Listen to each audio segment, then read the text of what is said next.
I know you are eating. We want you to take as much time as you want to eat. But I do want to go ahead and get it started. Be mindful of everyone's time, but I welcome you to this event, and Clarence, I'll call on him in a minute after all this, and he can introduce our guest speakers and tell a little more about it. But I'm Wayne Clark. I'm president and CEO of the Methodist Foundation for Arkansas. This is an event that the foundation has been sponsoring for several years, and I love the turnout and getting to see folks, and we hope that it's beneficial for you. We've got some of the staff that are here, and I just want to take a minute to introduce them to you. The only person who actually gets to say something is going to be Kathy, and that's because she's got some good instructions for us. But Kathy, come on up here. Kathy is our hospitality, our laity person, making sure all these things happen. Hey, friends, welcome to our house. Listen, when you're done with your plate, you probably don't want it sitting there while you're having your meeting. If you would scrape, those cabinets right back there actually house trash cans. If you can, scrape that stuff into the trash can. I've got a cart right out here and a silverware tray. Put your stuff down in there. I'd advise you to keep your napkin and your spoon because banana pudding's coming at 1:15 on the break. If you've already done away with your napkin and your spoon, we got some extras. So glad you were here. If you need something, don't be afraid to ask, okay? Thanks. One other housekeeping, maybe a residual from our storm. Kathy has told us that the air is not working the way it should be in here. So if you're toasty, she's working really hard. So invite you to, if you've got jackets on, you may want to take those off. The other staff here, Mackie is here. Mackie is our grant and our leadership, clergy leadership initiative person. Go ahead and stand, and y'all stay standing if y'all don't mind. Kathy, go ahead and stand back up. Haley's here. She's our communication person. She's all the stuff that's good that's happening here, which is everything she gets out for us. And then Brian, who's definitely not here, but he is make sure our building's clean and all these rooms are set up exactly how Kathy tells him to set them up. And then our development folks are Lynn, Amy, and CE. Lynn's here. Amy is in our Northwest Arkansas office. CE is fairly new from last year. He's part-time, but just the CE is actually at our Capitol in Washington, D.C. at, I think, 2:00 this afternoon. A Daisy Bates statue is being unveiled at the Capitol. So CE is part of the Daisy Bates Foundation. So we are real excited that there's an Arkansas delegation there for that. And then of course our county folks, if y'all will stand, Clarence, Kristen, Emily, and Ori. They're the ones who have put all this together, and Clarence will say a little more, but would y'all join me in thanking them for all they do for the foundation? I'll give you a few foundation updates. I'm going to asked to do a quick devotion, which I've kept it under 45 minutes. It is under 45 minutes. I didn't say over. Into the 2023 year, the foundation was managing over $217 million. Roughly, that's about what it is this month. If we'd done this last month, I could have said more, but anyway, 217, let's say. And in 2023, we took in almost 40 new accounts, which is great. But to me, the more impressive thing is, of those, from my count, and Lynn may be back there correcting me, in 2023, we had 5 brand new churches who had never had an account with us, who opened accounts with us. So we rejoice in that. The total of those new accounts was just under $3 million. We did cheat a little bit, because 1.2 million of that 3 was a grant from the Lilly Foundation for a clergy grant that we received. But it's still a new account, and it does great things for us for the next 5 years. I just returned last week, along with a few other staff folks, from a Wesley Heritage trip. This is part of a new initiative that Mackie really kind of got started a few years ago, that we are committed to work with clergy, help clergy in any way we can, but start these international clergy groups. So Mackie took the first group to Israel. I did John Wesley and Methodist Heritage. Lynn is working on one next year that will be Journeys of Paul. And keep watching your information. We hope to start some similar type trips that are very laity focused. Our Bishops Club is next Friday. Those of you who are Bishop Club members probably know about that. We're excited. If you're not a Bishops Club member, want to come to the lunch next Friday, talk to Lynn about that. We are excited that Ashley Bogan will be our speaker. Many of you know Ashley Bogan from when Ashley Bogan was a little girl here in Arkansas and running around with her parents, the late Rebecca and Kurt Bogan. But Ashley has become more nationally known and internationally known as the General Secretary for United Methodist Archives. So she will be here next Friday with us. So I thought I'd have a few, a scripture, and just as we think about our time together, and this is from the Message, which is kind of that more contemporary translation of the Bible. I don't use it a lot, but sometimes I find that it's helpful the way that it helps us think differently about a text. So this is 1 Corinthians, the 3rd chapter, a few verses there. Who do you think Paul is anyway? Or Apollos, for that matter? Servants for both of us, servants who waited on you as you gradually learn to entrust your lives to our master. We each carried out our servant assignments. I planted the seeds, Apollos watered the plants, but God made you grow. It's not the one who plants or the one who waters who is at the center of this process, but God who makes things grow. Planting and watering are menial servant jobs at minimum wages. What makes them worth doing is the God we are serving. You happen to be God's field in which we are working. So this letter to Paul is really kind of giving some practical advice to the folks in Corinth. And really the folks in Corinth were not a happy group of people. They were disputing among each other. They were arguing. They weren't agreeing on every way that everybody was doing things the right way. And they were acting out in not nice way.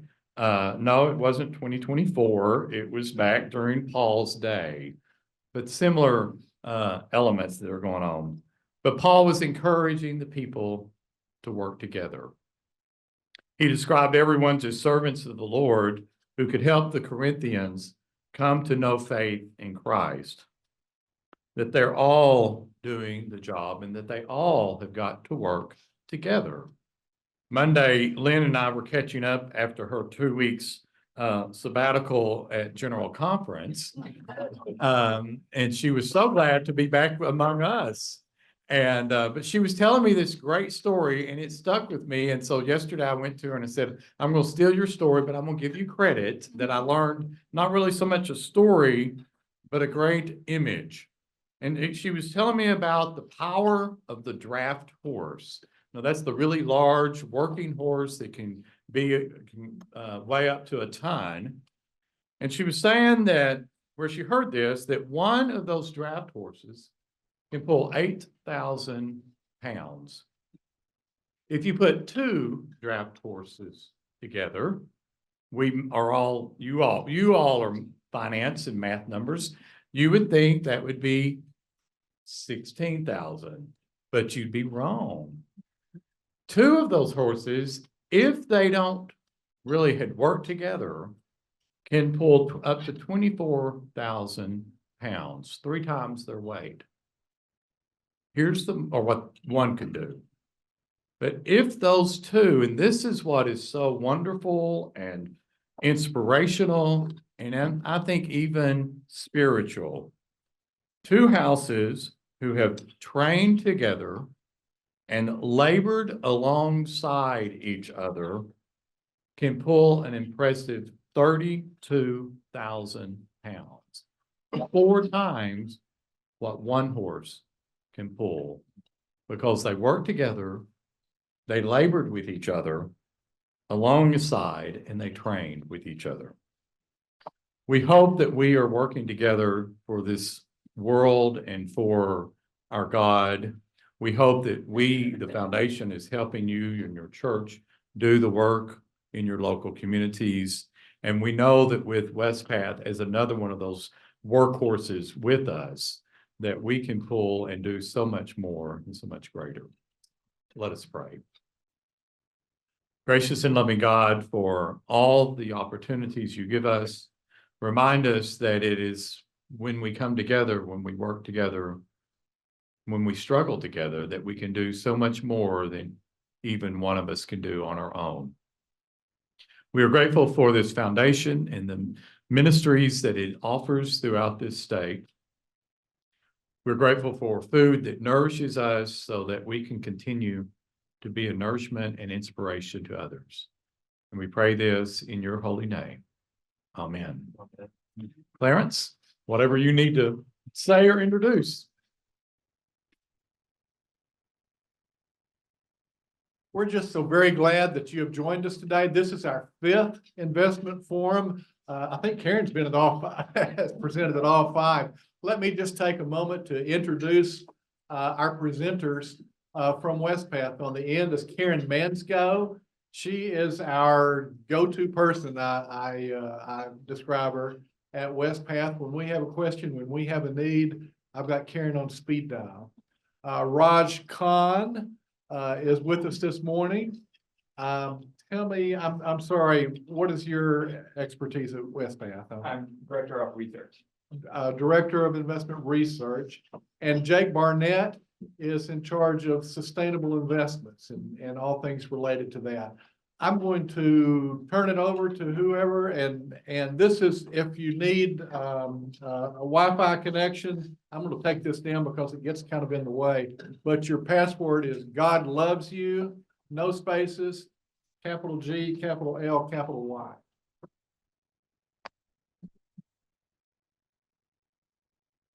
Well, hello, everybody, and thank you so much for being here. I'm a little height challenged, so you may see me on my tiptoes a little bit as I peer over everybody. But this is the agenda that we have for the next few hours.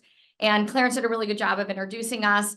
I'm Karen Mansco. I have been serving the foundation since I joined Westpath over 11 years ago. So I am their primary relationship person for everything that they need. And what I'm going to talk about today is I'm going to provide an overview about Westpath, who we are, what we do, and then I'm also going to talk about the foundation's investments that we manage on their behalf.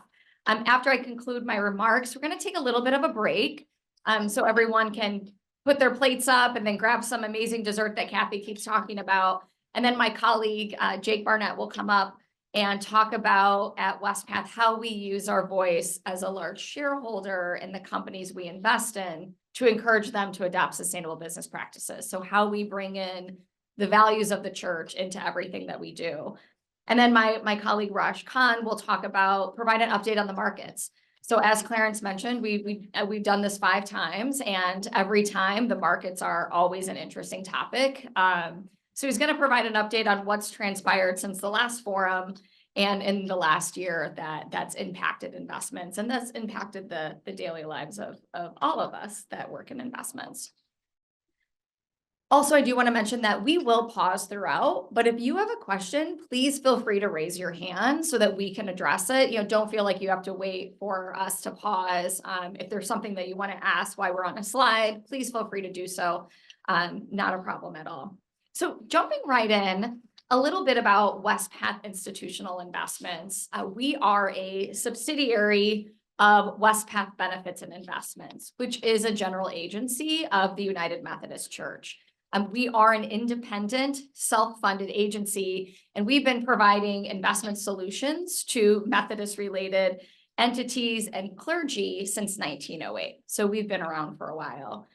We are recognized as the largest known faith-based investor of plan assets with more than $26 billion in assets under management. And we use that $26 billion to invest in world-class investment managers and investment strategies and offer them to our clients through investing in our funds at a competitive fee. We work with more than 150 Methodist affiliated organizations, and we have a team of 22 investment professionals, which 3 of us are here, that really oversee the day-to-day management and strategies of our investment program. Whenever people ask me about WestPath, and for those of you that know me, it's really easy to get long-winded and wordy because the work that we do, and more importantly, because of the work of our investors, like the foundation, when we talk about what it means to be a good partner, there are 3 pillars that really showcase that are on this slide.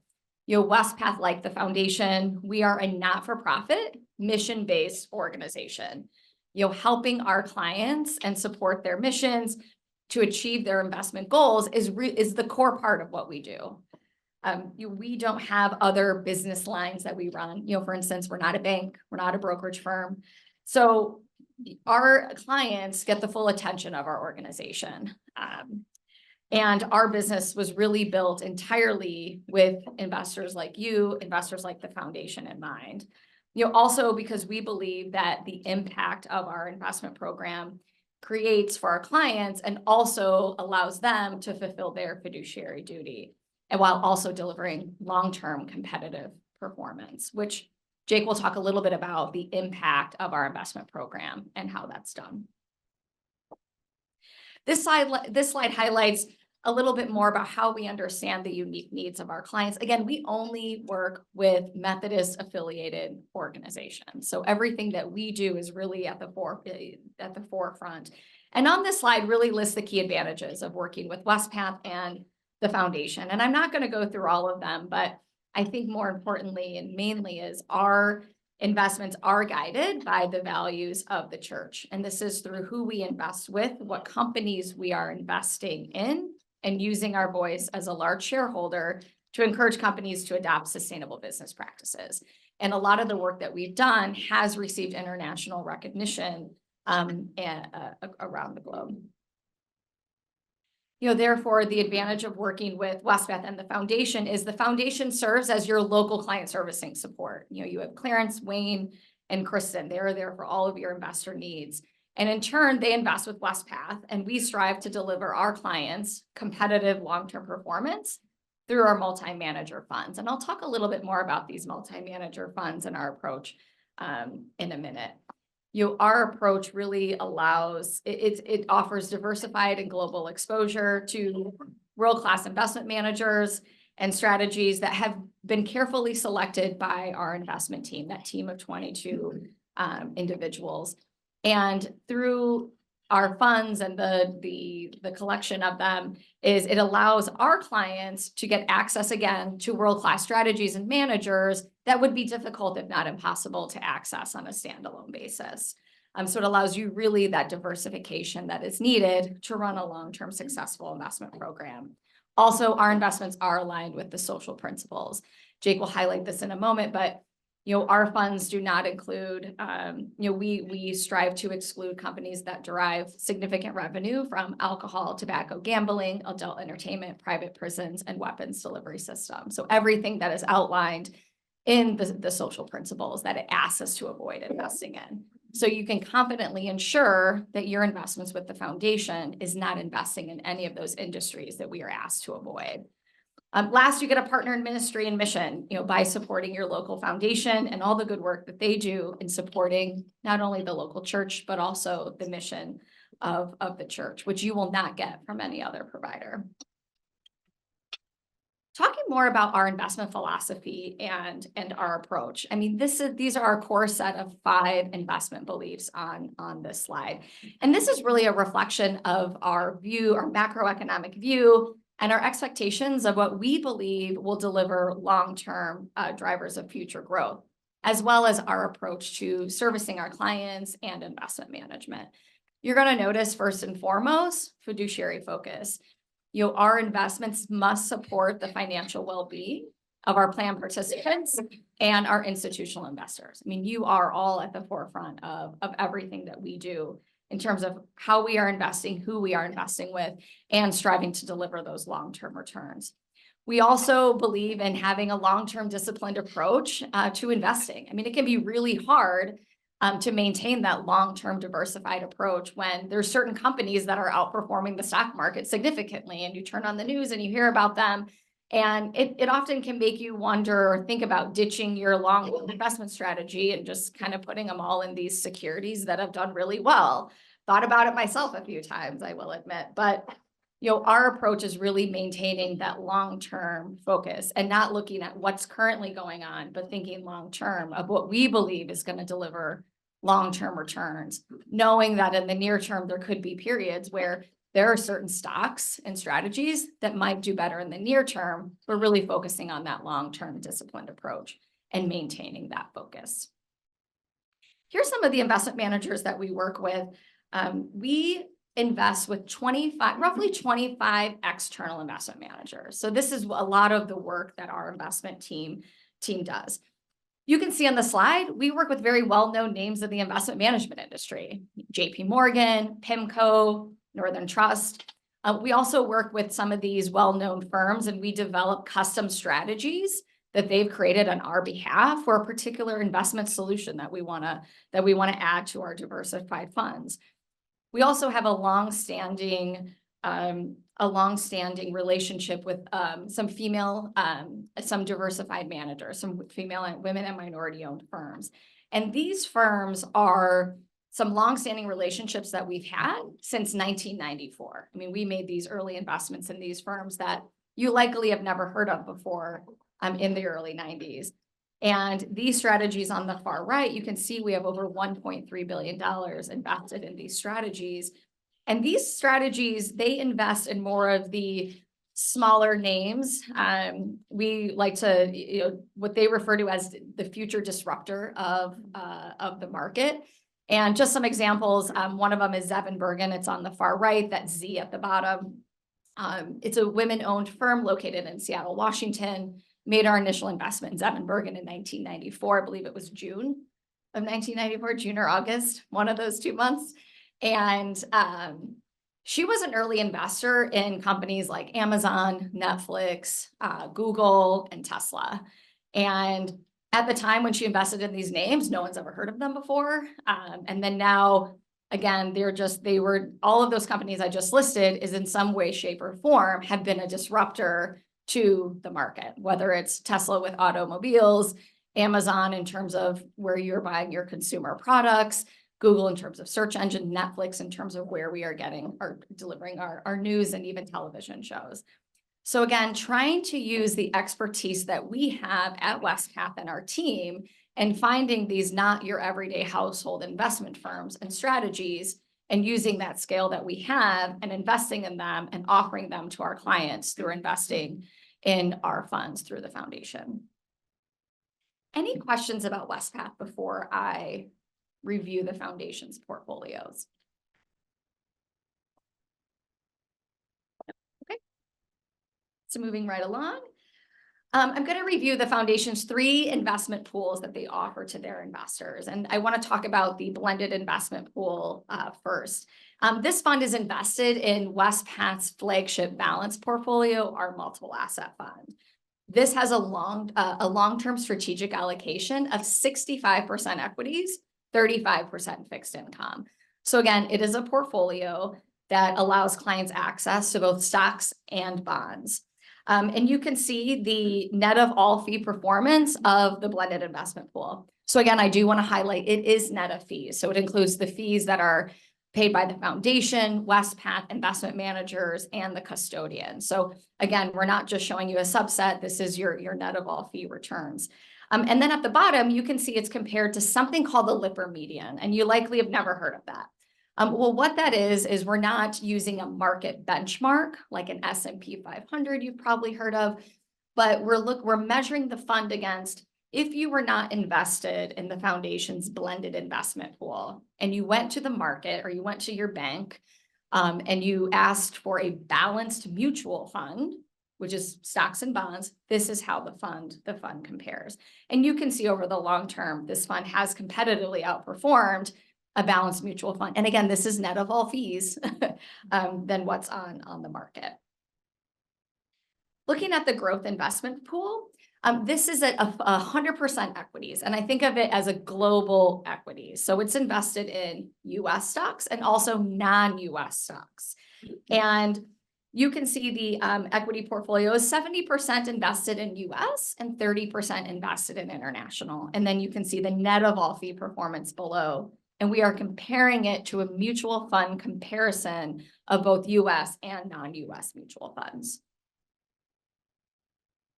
And then finally, the income investment pool. This is your bond portfolio. So if you wanted to just invest in fixed income instruments, this would be your income investment pool for you to invest in. You can see it's invested in Westpath's 2 bond funds, which is our fixed income fund and our inflation protection fund.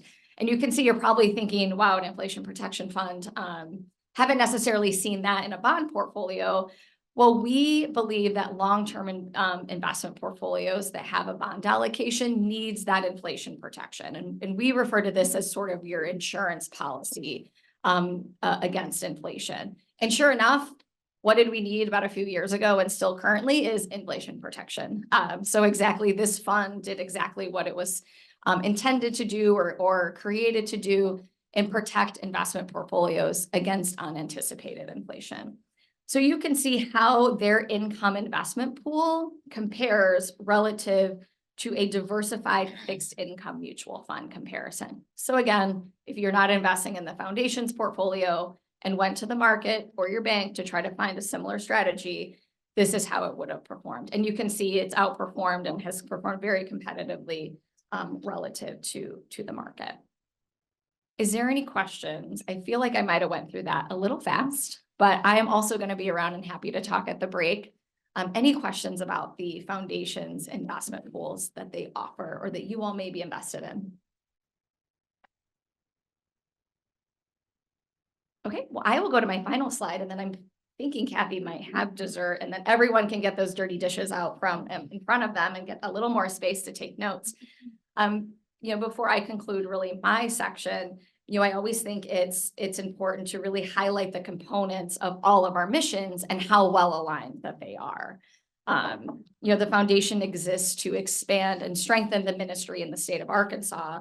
And our mission at Westpath is to help our clients meet their investment objectives while honoring the values of the church and creating those long-term competitive returns. Our missions are well aligned. And I like to think about it as we really are all part of this connection, and keeping that connection and that connectional ministry and supporting it is important. And you can do so through earning competitive returns for your investment portfolio so you can do good. And then also supporting those within the mission and ministry of the church and the good work that the foundation does with the dollars that have been given to them and the support that they provide for all of their investors. Any final questions before we take a 5 or 10 minute break? Okay, well, next up will be my colleague Jake, but we will be back here in about 5 to 10 minutes. Thank you. I will make sure. Oh, okay. I thought I heard something going on, but.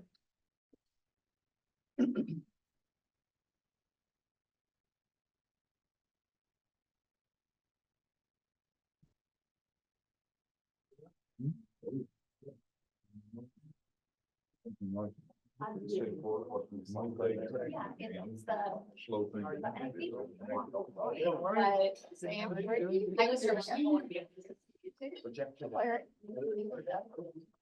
For what? I think it's protector point.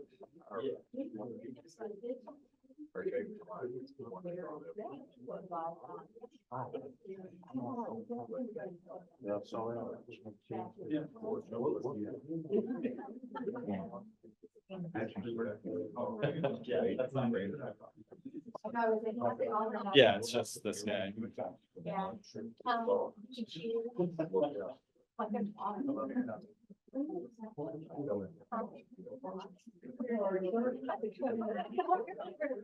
When you go, that's kind of thing. But I still think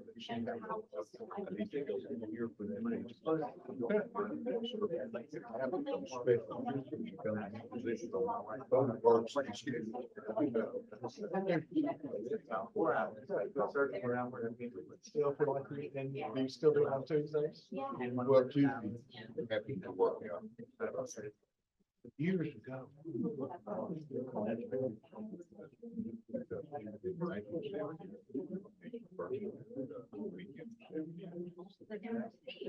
And I was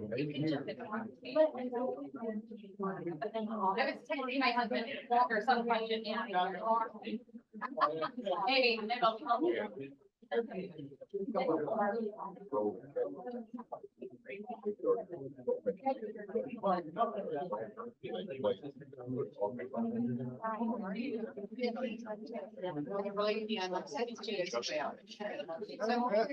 Are you like?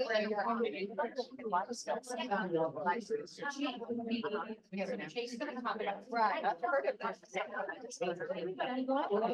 Like when you look at the excitement, you know, the grading chamber and also our which is. I heard of it. Sustainability. It's such a that's my mistake. So we have to get it.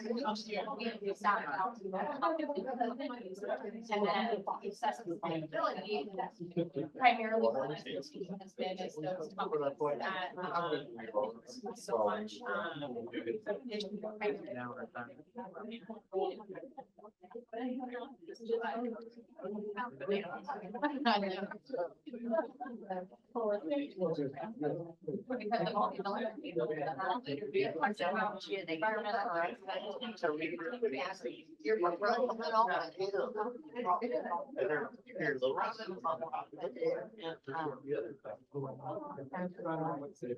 oh, Lord, yeah. So we've actually. Yeah. Especially.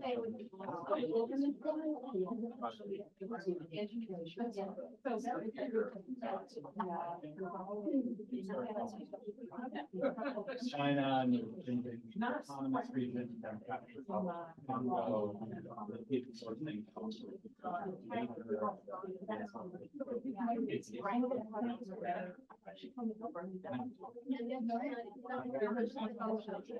Well, it's anybody, that's them, we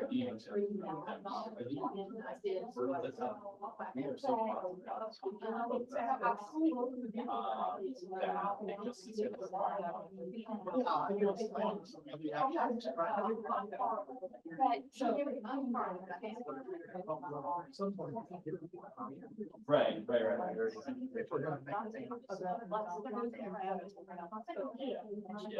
Yeah. Well, they're opening, it's gonna open, there are sort of fields, you have.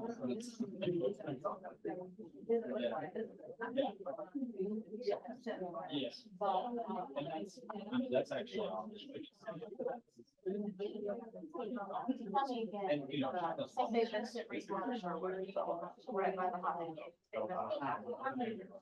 Say hi. Very all right. Say hi. Okay.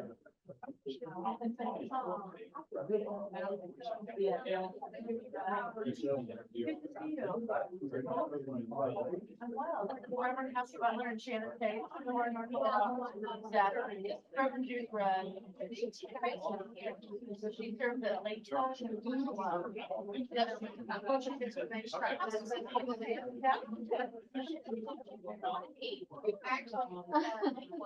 Well, I.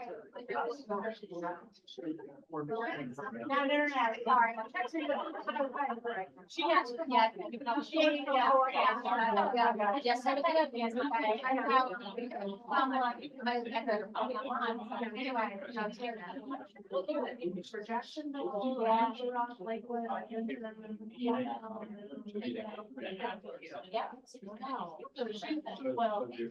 Well, yeah, so she. Financial.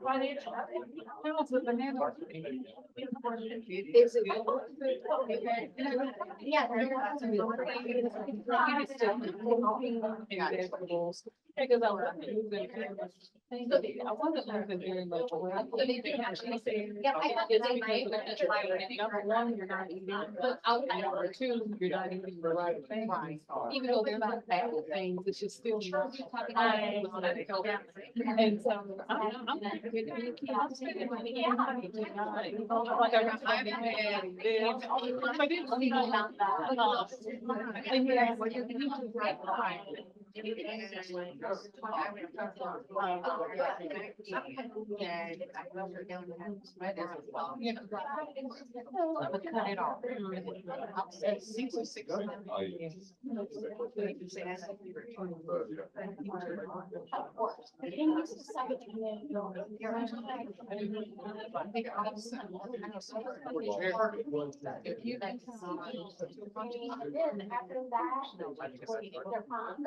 It takes a shift. I just swear.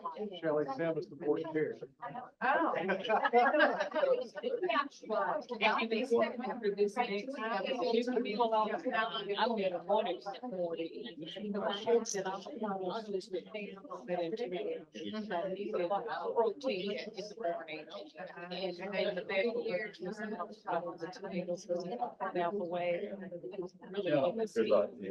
Have anything I could eat.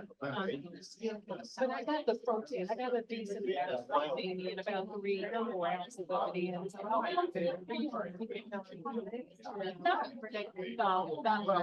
I'm not even really counting all, I'm just eating protein and trying to do that. And I'm not counting calories. But I was just, the way I've been eating, it's under. That's what I was gonna say. But you still don't necessarily. Yeah. Because the inches are big. The inches are. We had a Not necessarily the body. Because you have to eat. Yeah. And you have to eat at about 3 times for your body to have something otherwise it's gonna begin to store. Not all of them. And when you store it, it's maintained. And you don't do that, you're right. But it's not like you haven't figured out, it's just all the combination of timing, discipline, being patient with yourself. And all that. Thank you. And don't get it rushed trying to that's like I thought I was doing by not eating it, I'm thinking I was going. But really, I'm trying to do is try to get it off. You gotta follow.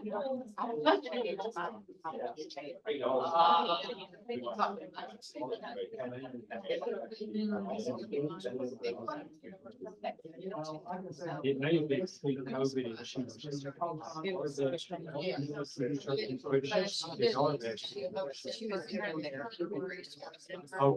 But she's got. It's coming, it's moving, and I already see it. And then that was the game. And I.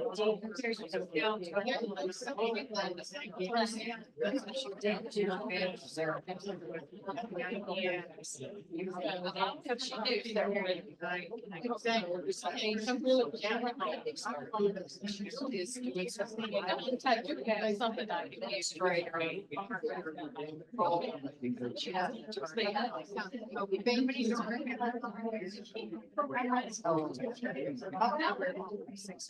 well, that's why it's gone.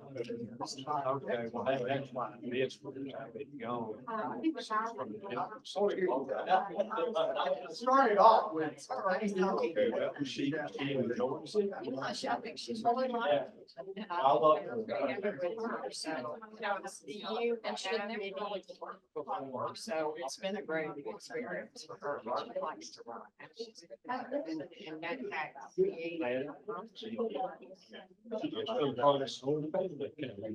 My JV.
Well, I hope everyone's enjoying the banana pudding. We're going to continue and Jake Barnett is going to come up and continue the presentation. We ask you to gather around and return to your seats, please. Thank you, Blair. Hi, everyone. My name is Jake Barnett. I am Managing Director of Sustainable Investment Strategies for Westpath. Since we're running a little ahead of schedule, I'll indulge in sharing a bit more of my background. I've been working in sustainable investment for about 10 plus years at this point. Started off work at Morgan Stanley in St. Louis as a financial advisor. Eventually started working with institutional clients at Morgan Stanley and primarily found that the clients who I most enjoyed working with and was having the most connectivity with was the Catholic women religious. Got to the point where my book of business was almost entirely Catholic women religious, and they started calling me Sister Jake. So I take that as an honorific, one of the best compliments you could pay. But working with the Catholic women religious through groups like the Interfaith Center on Corporate Responsibility, which is a nonprofit, 50 plus years old, actually founded during the South African apartheid divestment movement, really helped me understand the role that faith-based investors have played in leading many sustainable investment efforts. You know, one of my mentors is a woman, Sister Pat Daly. Sister Pat was one of the first people to be talking to ExxonMobil on climate change in the 90s, before, you know, all these big players were coming into the space. And when Sister Pat passed, there was an individual, the CEO of Southern Company, who was interviewed for her obituary. One of the things that he said, which I've always loved about what I often see in the faith-based space, is he said, you know, Sister Pat was tough and she would come with really clear directions, but she always came with love too. And I think that's something that we sometimes lose in some of these conversations. How do you hold the need to push somebody with the need to also show them love at the same time? I think John Wesley said it really well, paraphrasing his quote of, although we are not of one mind, may we be of one heart. And that's what we're really trying to demonstrate in a lot of our sustainable investment work, is this idea of the United Methodist Church and many of the values that we hold, many of the social principles espouse a future that's more healthy, more just, more equitable, more sustainable. But it's also important how we get there. And at Westpath, we're really trying to be a leader in helping to demonstrate how to hold that tension and how to move forward in that way. So that's what I'm going to be talking to you all about today. Insofar as my prepared remarks, I always prefer to have a bit more of a dialogue with folks when I have the opportunity to come out to these forums.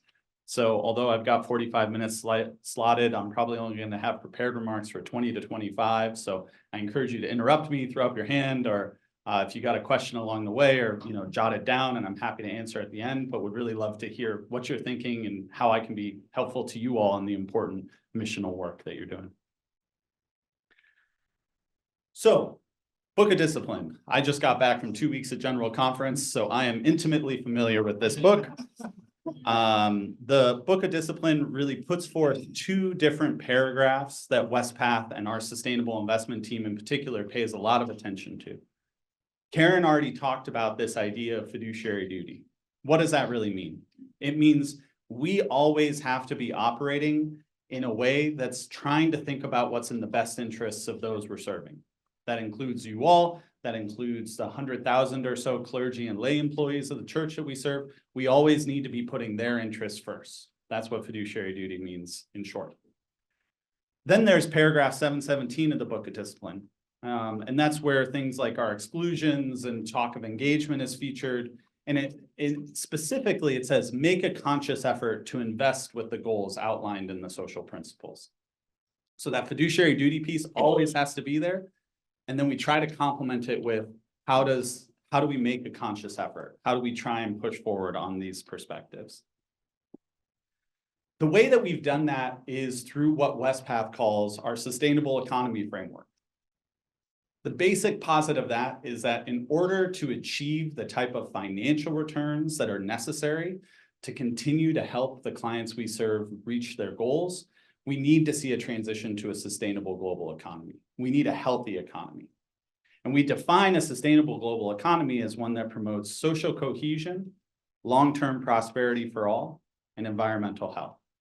So for a lot of the rest of the presentation, I'll be talking through how are we trying to drive alignment with those 3 pillars? How are we trying to encourage the economy to move in that direction for the betterment of the health of the economy on which financial returns rely? In addition to 3 pillars, we also have 3 methods for going about that. Invest. Are we deploying capital in ways that help support and provide solutions and impact? Engage. How do we, as the largest faith-based reporting pension fund in the world, engage to enact change? We always say largest reporting pension fund because we think the Mormons have more money, but they don't like to talk about it. And how do we avoid risk when prudent or when we're called to in terms of ethical exclusions from the Book of Discipline? So how do we just make sure that certain things aren't in the portfolio? Any questions on that basic framework before we start to dive into some examples? I'd really like you to elaborate, and maybe you're going to, on the engage part of that. I know we attended a function that Westpath hosted recently, and the question comes up frequently with us, why don't you exclude fossil fuels? Sure. And I think you had a slide that said Chevron would love for us to Yes. divest from them. Yeah. Can you talk about the engage part of that? You're giving me PTSD from General Conference. That was a very active topic. No, thank you for that, Clarence. I think it's a good one to zoom out at, and fossil fuels is a great example that I'm going to talk through in a little bit more depth, and there's also some slides where we can get into some specifics. So, if we're talking about fossil fuels within Westpath's portfolio, it accounts for about 4 to 5% of the general overall portfolio in a balanced fund. It's about 4 to 5%. And I think a lot of activists or groups that are wanting to see more action on climate change see that number and think that's really high. Are we really investing in ways that are aligned with our values? Now, part of the complexity of that 4 to 5% is that it is only the supply side of the fossil fuel economy. If you start talking electrical utilities, agriculture, cement, manufacturing, transportation, it'd be a lot higher of a number than 4 to 5%, because the reality is that 80% of our global energy supply is met by fossil fuels today. So that's a really big number. There's no way to kind of carve it out of your portfolio because it's really a primary driving force within the economy.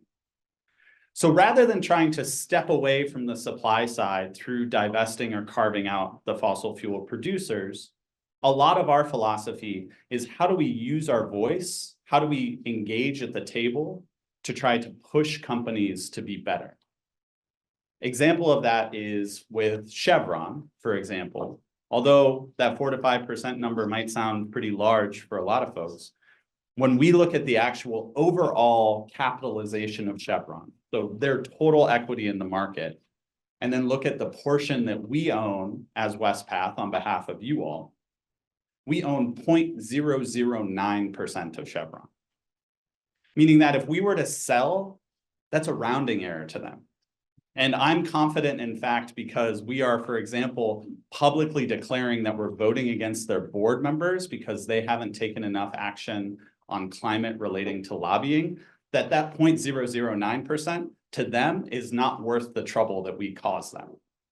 So when I talk about Chevron would love for us to divest, it's that when we are at the table with these companies, with these strategic large companies that we think need to move further on different actions that are important, we're not always the kind of quiet, polite member at the company, person at the table. We're often agitating. We're often asking difficult questions. We're often trying to get other investors to come alongside us to ask those difficult questions that we think are important for that goal of driving towards a sustainable global economy. So rather than walking away from the table and saying, you know, we're going to divest and we're going to move away from these companies and these sectors that we find problematic, we're saying, well, no, these are actually fundamental to the economy today. What do we need to do to try to get them to be part of a transformation to a sustainable global economy? How do we use our voice and our leverage as a large institutional investor to try to affect that change? So that's a little bit of what we're trying to do on the engagement front. And I'll give some other examples because it's not only on fossil fuels and climate. Thank you. Well, let's dig into some examples. We're going to start off with investment. So something that's important to note before we dive into specifics, for all of the 25 billion that we manage, we talk to our asset managers that Raj works with closely with his team, with each of them to ask them, how are you thinking about different aspects of climate change? How are you making sure that you're taking care of your workforce in a way in terms of the portfolio companies that you own? How do you approach things like diversity at the board level within those companies that are in the portfolio? So it's not that the examples I'm going to share are where our sustainable investment ends. We're talking to the entire asset manager pool, all of the portfolio companies that we can with our resources on these questions. But there is one aspect in particular of what we do on sustainable investment that we're really proud of, and that's our positive social purpose lending program. This program is over 30 years old at this point and primarily has been used to help provide access and funding for affordable housing, which I know is an issue in many parts of the country. And so in that time period, what has occurred through the positive social purpose lending program is actually $2 billion has been deployed that has helped create over 52,000 units of affordable rental housing. So it's really been part of trying to create affordable rental housing in different neighborhoods. And it's really a flagship for us. Currently, that number still sits at about 500 million within the portfolio. And something that's important to note is that this is a market rate investment. What do I mean by that? I mean, we expect it to perform and contribute to the financial profile of the portfolio, regardless of the impact side.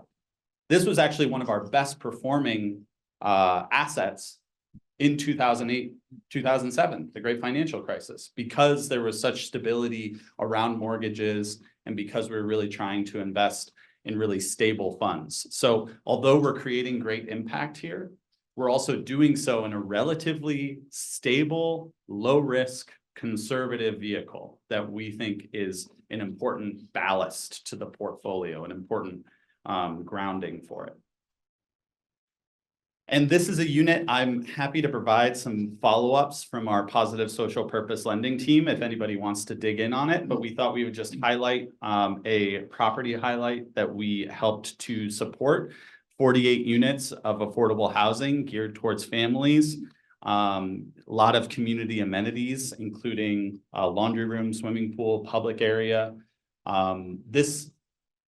Many of the properties, not necessarily this one, also have wraparound services. So they might be for veterans and they might have mental health associated with them, that type of social service angle, as well as the actual affordable housing piece.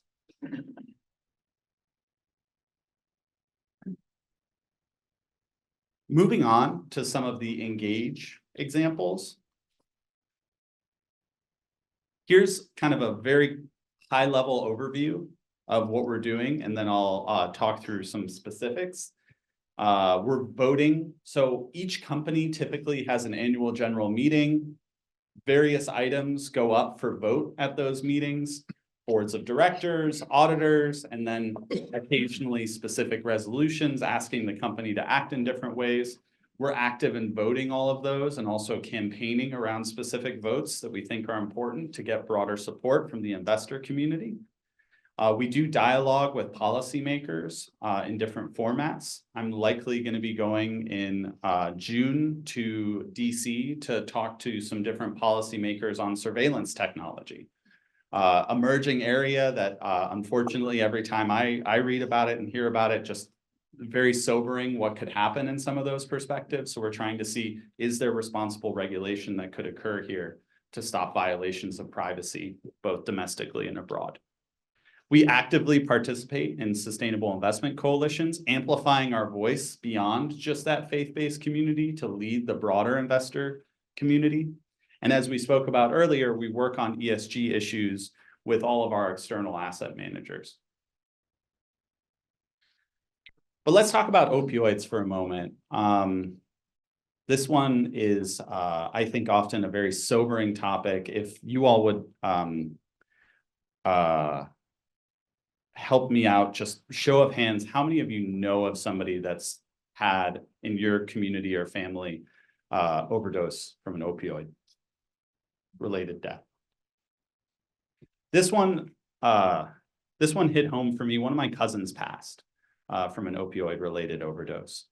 And it really struck that the number that you see here of 2020, we fully expect that number when it comes to the updated information to be upwards of 100,000 deaths a year, putting it at one of the top 10 causes of death in the US in terms of opioid related overdoses. It's truly an epidemic of what's occurring. And there's economic implications to it in addition to the tragedy of the moral aspect of lives being ravaged in terms of how people are suffering and how communities are suffering from the epidemic. So we co-lead a group of investors called the Investors for Opioid Pharmaceutical Accountability. And the types of things we've been doing is pushing companies to have better reporting on their risk, pushing companies to better align their executive compensation so that they're not being incentivized to act irresponsibly when it comes to these actions.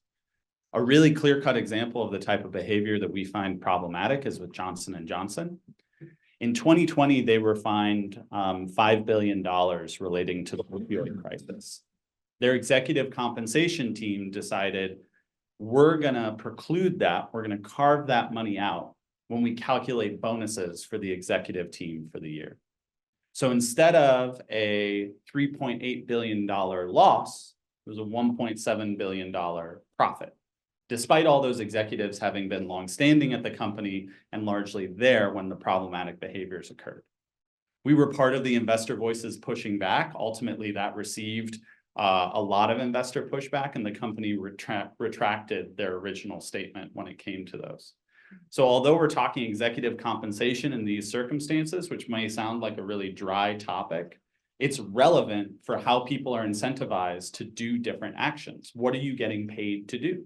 And when it comes to opioids and other future drug-related pharmaceutical payments, we really want companies to be thinking a little bit more deeply about how does your executive compensation incentivize you to act responsibly as well as to drive profit.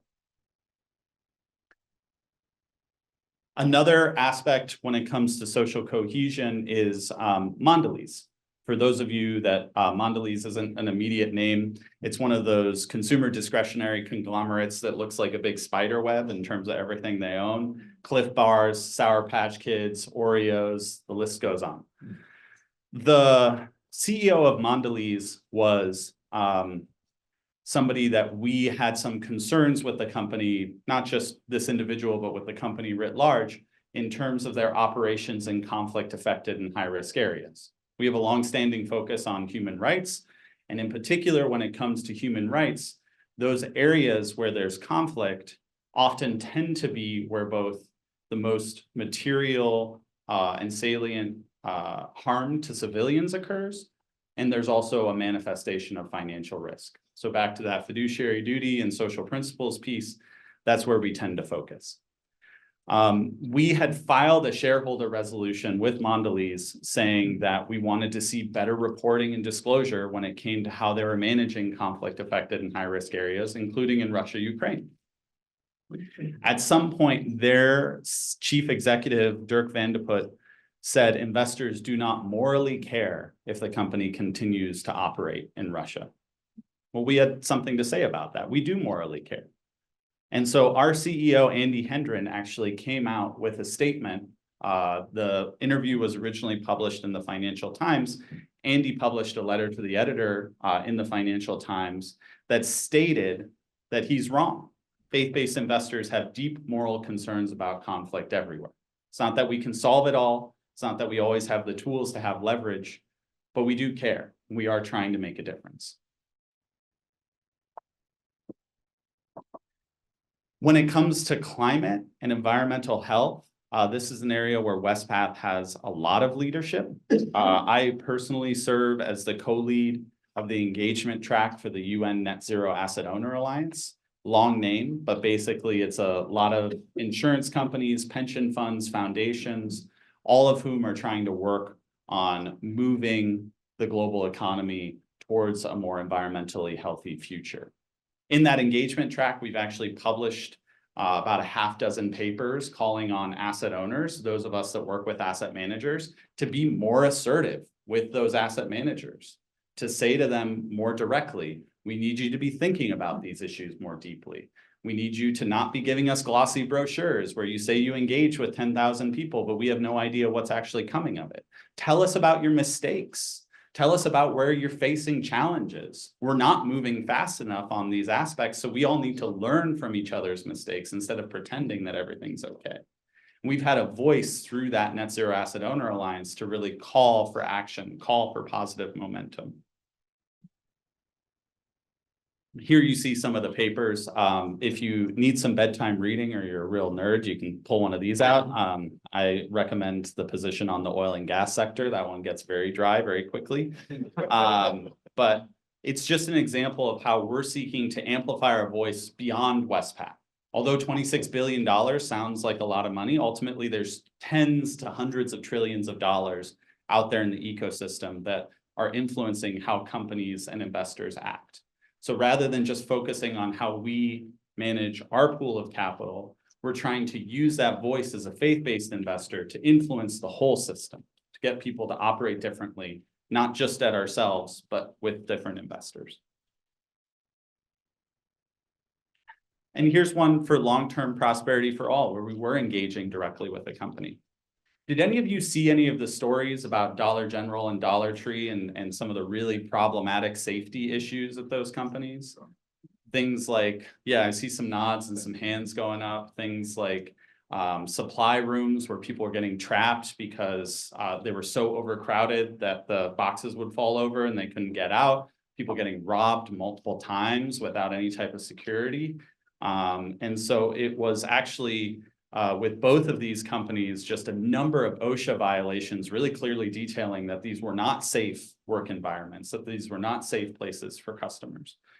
So we took part in shareholder resolutions at those companies, at their annual general meetings, calling for them to do independent audits of their workplace, calling for them to really dig in on how do you make this better.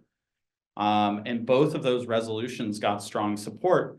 Dollar Tree actually went one step further than Dollar General, is hosting stakeholder engagement meetings with employees, with investors, with various groups, and is already showing improvement in terms of their action. It's not that it's been that everything is perfect overnight. You're going to walk in and Dollar Tree is immediately going to be this beautiful shining bastion of customer service. But it's been distinct improvement, and an improvement that's going to lead to more safe and hopefully productive work environments for those employees that are on the ground. Finally, avoid is the one that I'm going to do just very quickly. Karen already talked about ethical exclusions. Those are fairly straightforward for us. They're named in the Book of Discipline in that paragraph 717. They have to do with alcohol, tobacco, adult entertainment, gambling, weapons, and private prisons. In those circumstances, it's relatively straightforward for us to identify companies who receive significant revenue from those sectors and screen them out of the portfolio. In addition to that, we also look at climate risk and human rights risk specifically, and identify companies or sectors that we think are going to perform negatively from a financial and sustainability standpoint on a go-forward basis. So that could be a company, for example, that is showing multiple cases of grievance violations of human rights that we feel is going to manifest into poor performance or legal or reputational risk. It could be, in the case of the thermal coal sector, an industry that we were hearing increasingly from our asset managers was going to be faced with difficult headwinds when it came to increasing focus on climate risk. So we use exclusion selectively. And for those individuals, as Clarence was talking about, who, when I present on these conversations, still feel strongly, for example, on fossil fuel exclusion, that is the right course for them. We do have options called the social values choice funds, which give people the opportunity to screen out fossil fuels within their own investment portfolio. So we're trying to have an inclusive approach that facilitates multiple people within the United Methodist Church expressing the diverse perspectives that we know are present from these types of conversations. So with that, I'm happy to answer any and all questions. I have Yeah. a question, with these ethical exclusions, you mentioned significant income. What's your threshold for significant income? It's typically 10% revenue threshold. Anything above 10%. Yeah. Is excluded. If you get above 10% of your revenue from any of these activities, then you're excluded. Part of the reason why it's not something, why it doesn't get closer to zero is that if, for example, when I was working with the Catholic Women Religious and you tried to go to zero on stem cells or something like that, you're catching all of the pharma sector, or you're catching, Amazons and Targets that might be very peripherally involved in some of these activities. So 10% tends to be a pretty good industry best practice in terms of that's a really primary part of your business that's significant, but it's not catching companies that might be more peripherally involved. Has there been any discussion to apply that same threshold to fossil fuels? If the ethical exclusion were to, so one of the aspects at General Conference that was discussed was amendments to put into paragraph 717 fossil fuels amidst the different, amidst these 6 different categories. So put it as a 7th category.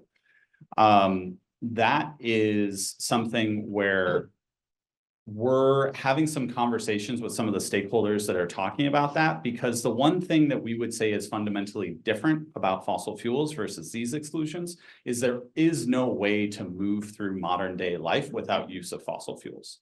You can reasonably exclude many of these different aspects like alcohol, tobacco, gambling from your everyday life and still make that choice and move through. If you're living in any way in modern day society, not kind of completely off the grid, then you are using fossil fuels. So it felt to us like it would require a slightly different approach, even if it were to be included within those big 6. And we actually heard some appetite for that amongst some of the folks who were advocating on that front. Yeah, here and then here. So social cohesion is one of your pillars, correct? Yeah. So what has been your approach to companies that have, either banned their DEI practices or even some of these LGBTQ issues that are arising? Yeah, we have a long-standing focus on the diversity, equity, and inclusion. And so, for example, we're a member of a group called the Midwest Investor Diversity Initiative. That initiative is focused on encouraging companies to diversify their boards and workforce. And that's driven, once again, you know, in all of these circumstances, we're trying to find topics that in our study and understanding both make strong economic sense and align with the values that we're espoused to make a conscious effort to follow. And much of the research that we've seen is that companies that value diversity, equity, and inclusion, for example, at the board level, tend to outperform over the long term because you have different voices in the room, you have a different variety of perspectives helping to influence your thinking. So when we've had that topic come up of companies walking back, for example, on DEI or climate, we've tended to say, well, we as an investor are actually wanting you to push forward. We're wanting you to do more.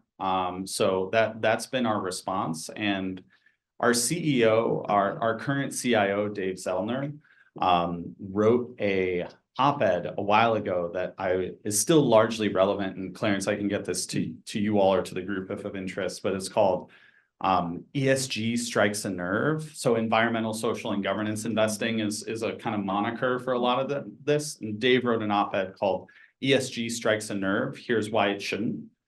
And it talks through how there's a lot of, in our opinion, straw person arguments associated with how these things are being characterized. Of saying, for example, in the broader ESG realm, but I think this is relevant to DEI as well, you shouldn't just be applying one metric and having that influence how you're thinking about, where you're investing, because that's not a responsible way to do it. Just like you shouldn't be applying just diversity as a metric for how you're employing people. But in our experience, that's not what the practical reality of thoughtful investors or companies are doing.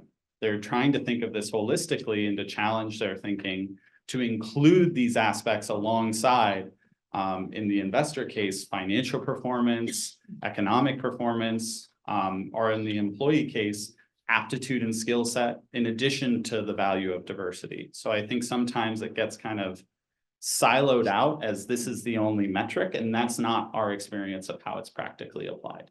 Or challenge and push back and say, well, in the absence, past practices have been that metric has been in absentia. It hasn't been present. So yeah, the long and the short of it is we're continuing to push back. We're not accepting the kind of the walk back on the face of it as a acceptable argument. I've had this conversation sometimes with asset managers because the first wave of pushback, a lot of it was on climate and climate risk.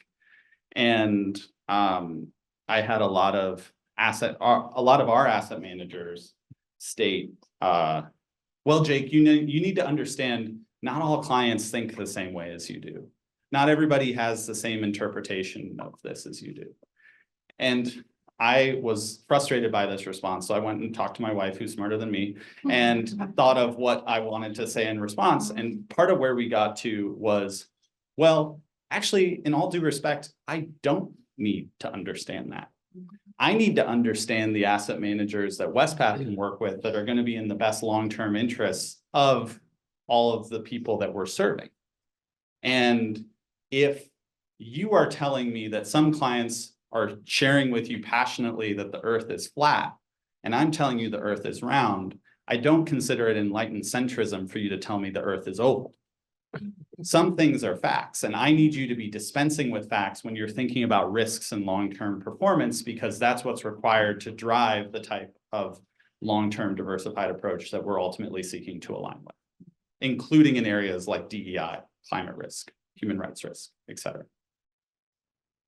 Question here. So I'm interested a little more in your thoughts among the groups that you participate with of investors or of investment managers, because, even in Arkansas, our legislature passed something that said our teacher retirement and our looking for in retirement cannot invest with groups that, follow ESG. Right. So they did this whole, is that having any effect on the groups that you work with? I wouldn't think it would affect Westpac specifically, but just the impact that you have. It's definitely having an impact in the investor ecosystem writ large, I would say. So, we work with partners who have clients that within our asset managers who have clients that are in that realm of pushing them in the opposite direction.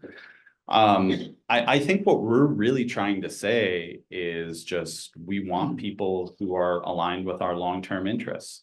And part of this that can be frustrating to me is that I think sometimes, although there's accusations, well, as long as y'all aren't promising to quote me, I mean, sometimes the implication is like, oh, you're part of this global cabal. And I was like, I wish that sounds great. Like, I do not have that level of power. But there's an implication that there's something that's happening that in my experience has not been what's occurred in these conversations. And there's sometimes real risk being manifested on the other side of trying to kind of preclude ESG or push it out. So the foremost example is Texas was a leading push on anti-ESG. And in the process of kind of barring multiple companies from operating in Texas, they actually excluded many of the largest banks and financial institutions, BlackRock, JP Morgan, Morgan Stanley, Goldman Sachs, from operating in Texas in the municipal bond market. Well, it turns out when you kick out many of your largest operators, you have a less efficient market. And Wharton actually did a study that Texas is likely to be paying $300 to $500 million more in municipal bond insurance interest because they have a less efficient market. And I think that that's an aspect of there are costs to kind of thinking about this too narrowly on either side. There are certainly people on the sustainable investment side who can be very dogmatic and who we don't necessarily agree with in terms of the narrowness of how they look at these things and how they want to push. And I think that that is also the case on the side of those that are pushing back against ESG. Ultimately, what we're trying to do is take a very level-headed approach to understanding what risks are out there and then advocating for the course that we see as managing and mitigating those risks and taking advantage of the opportunities as best as possible. Yeah. I got two questions. What you told us about the opioid initiative with Johnson & Johnson, super interesting, and are really changing that. Is there any initiatives for the part that's coming over the border, the undocumented part of that? And then the second question is, we see every night about college campuses and the protests going on there and the calls for, not the divestment, I guess, right. With the Israel-Gaza conflict. Have y'all had anyone reaching out to you asking, have you just had any experience with that yet? Yeah. So on the first question, what I would say is there are so many issues that we could work on, and part of our selection process is always going to be where is the investor voice going to lend weight and where is it going to have strategic leverage in a way that can have a positive impact. When it comes to some of those discrete questions that are closer to law enforcement than kind of economic realities, we're going to rely on, trying to apply our leverage as best as we can where we see the greatest return on investment for that work.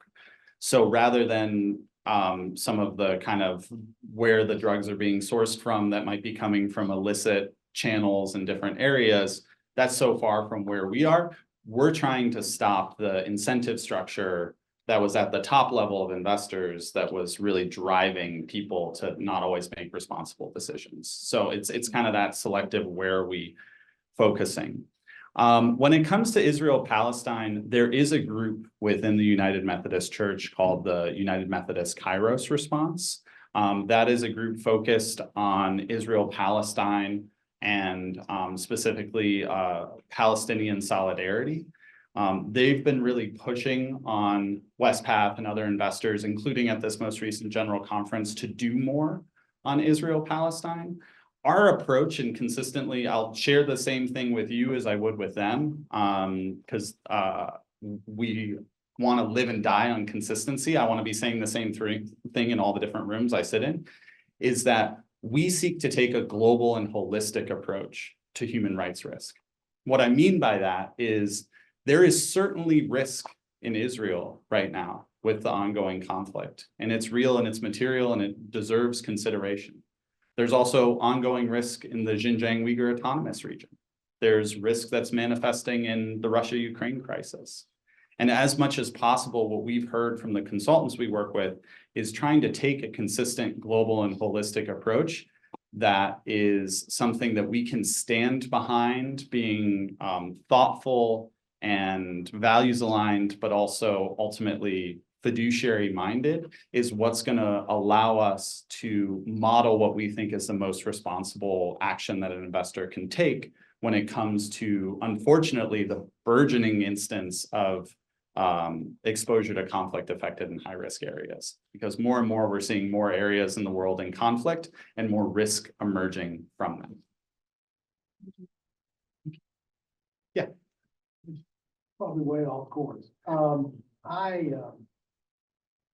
In these investments where you work in some of these bigger companies, all of these companies are public traded ones, all have some part of their organization or money that goes to lobbying efforts and laws. Now, is Westpath involved in that? And the reason I say that is kind of twofold. One of them is I saw a very interesting interview with Ted Lieu, congressman from Southern California, former attorney general, about AI. And they were asking him about legislation. He said, well, I think three things. First off, if we got something that's, wipe out the earth, we need to legislate on that, get a handle on that pretty quick.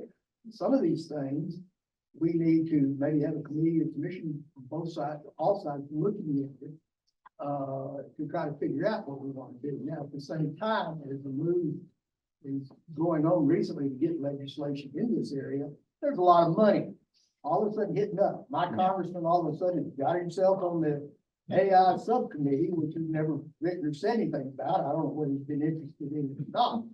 But with that kind of money flying around for campaign, that's the reason to be interested. So I wonder if you're able to, or if you do, even try to do anything, either with our fingertip of interest, and say, hey, let's spend money on this part of it, not that part, or is I even big enough to get to that? Thanks, Larry. I don't have as much experience in the AI realm specifically, but I'll talk about how generally we think about lobbying and policy alignment. The most simple definition of a lot of what we're trying to do when it comes to asset managers and companies and lobbying is say what you mean and do what you say. Because there's a number of instances that we've encountered, and this is actually when I was giving the Chevron example where we publicly declared that we were voting against two of their directors. The result of that was lack of progress around them aligning their lobbying practices with what they said they were committed to on climate. And that wasn't a flippant discussion. I've had dozens of conversations with Chevron on engagement front, and as somebody who's seasoned in stewardship and engagement, I can always tell I'm getting into a more substantive conversation when somebody's getting a little touchy with me.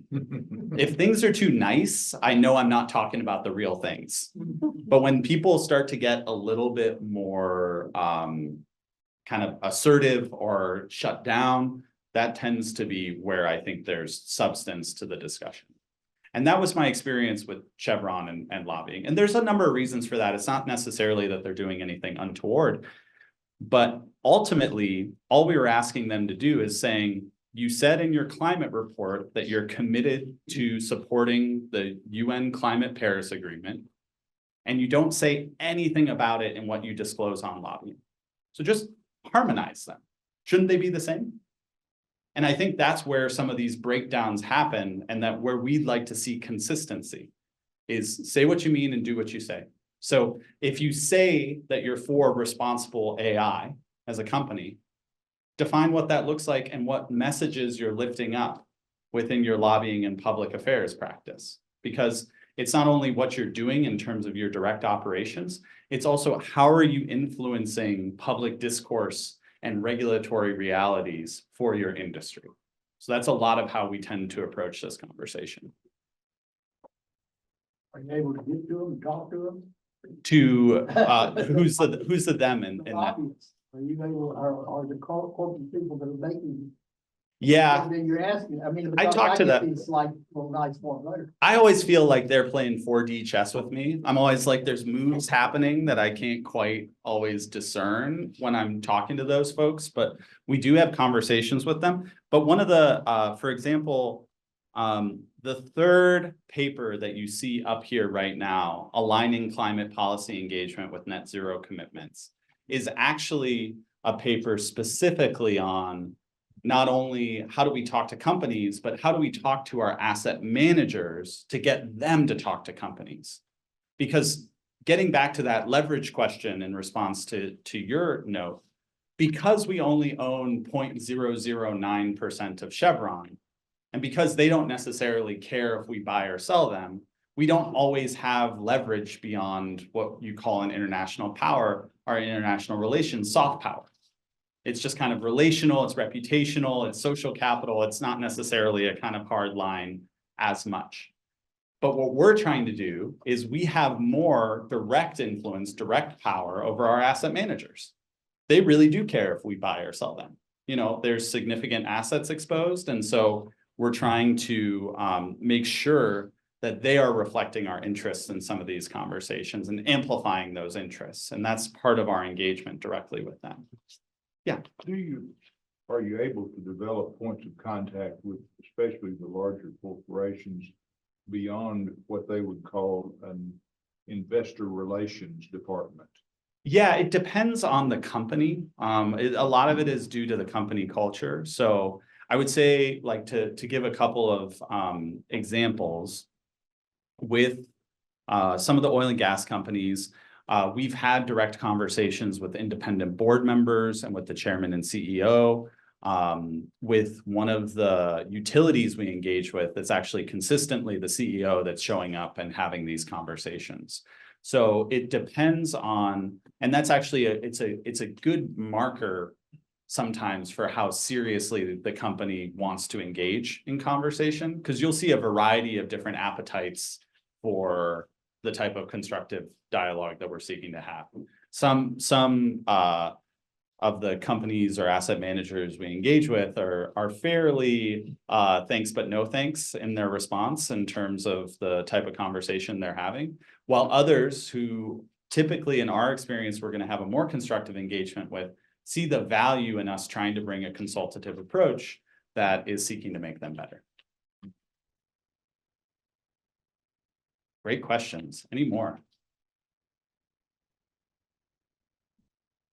I'm just curious, how do you balance the social input with making a profit for your customer? What could you talk to me a bit more about what you mean with the social input? So Well, I mean, like, you're choosing companies that fit our principles and fit our alignment. But at the same time, in the background, I gotta make sure I make a profit. Sure. Yeah. I just, it's like, are we losing? Not that I'm worried, I'm not trying to be. No, I love the spicy questions. Give it to me. Yeah, but like, how would I know my investment's being to its fullest? Right. Versus losing some, and maybe I'm willing to lose some in the fact that we're doing the input, positive input on society. So the thing that I would emphasize to you all is returning back to this slide, fiduciary duty is always first and foremost. So we're never going to be compromising on that. How are we being thoughtful about driving alignment in fiduciary duty? The analogy that I use with my chief investment officer is it's a hockey analogy. So when it comes to where we're placing our money and what the future we're investing to, we always need to be incredibly clear-eyed in skating to where the puck is going. Regardless of what our moral feelings about the direction of the economy is, beyond some of those hard lines that the Book of Discipline has given us, we need to be thoughtfully deploying capital in a way that is going to generate significant returns. What a lot of the engagement efforts are, and why we're so focused on these engagement efforts, is we think that there is sometimes an ability to change the direction of the puck for the better. And that's something that we do in collaboration with a lot of different investors in a lot of different circumstances. But I can assure you that Raj and his team would not allow me to be playing out here, making us less money. And that's not what I want to be doing either. A lot of what I think is sometimes also an important change in thought that we need to try and encourage within the broader investor ecosystem is what might be best in the short term is not always best in the long term. And the fact of the matter is that if we're being incredibly extractive and inequitable in the short term, it's probably not going to lead us to a good long-term outcome. So that's a legitimate tension that has less to do with the values of that decision and more to do with just the time frame and how we're trying to position ourselves. And we're trying to take a long-term perspective with the short term in mind as best we can. Yeah. Just to piggyback on David's question, Clarence or Wayne has shared with the staff that after visiting with y'all, when looking at the investable universe, when you remove our 6 exclusions, that some 96.3% of US stocks are still available and Right. 94 or 95 of international stocks. So when I've been asked this question at local churches, is it still true for us to say these ethical exclusions neither hurt us nor help us? Yeah, so the ethical exclusions, when we get down to these 6 categories we talk about, tend to be noise effectively. Some quarters they help, some quarters they hurt.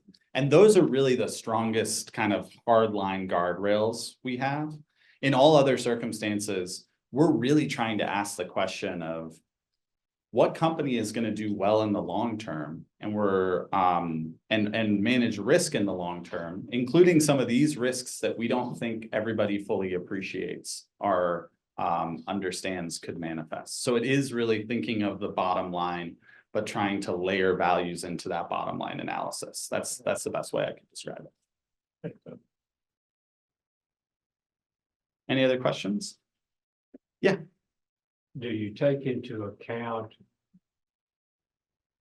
companies in which one individual has so much power that their moves, rational or irrational, could make a difference and are unpredictable?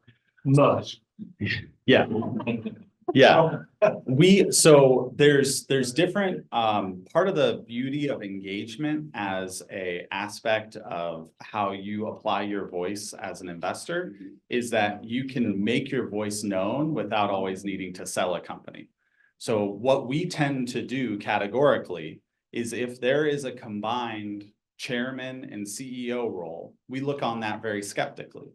We think that there should be a powerful board chair in addition to a CEO, and that board chair should be helping to keep the CEO accountable, and they shouldn't have a sycophantic board that's just yesing everything that they do. So rather than necessarily, if it got to be to the point, we would be kind of deferring to our asset manager as to whether to buy or sell, but how we're using our voice and how we vote at these companies is tending to try to support a robust, strong board of oversight as an accountability backstop for CEO role. Well, y'all have been great in terms of the questions. Really appreciate the engagement. I think Raj and I will stick around after this for a few. So I will invite up my colleague Raj to transition into some investment research and then look forward to talking to you all more with the break. Thank you. Thank you, Jane.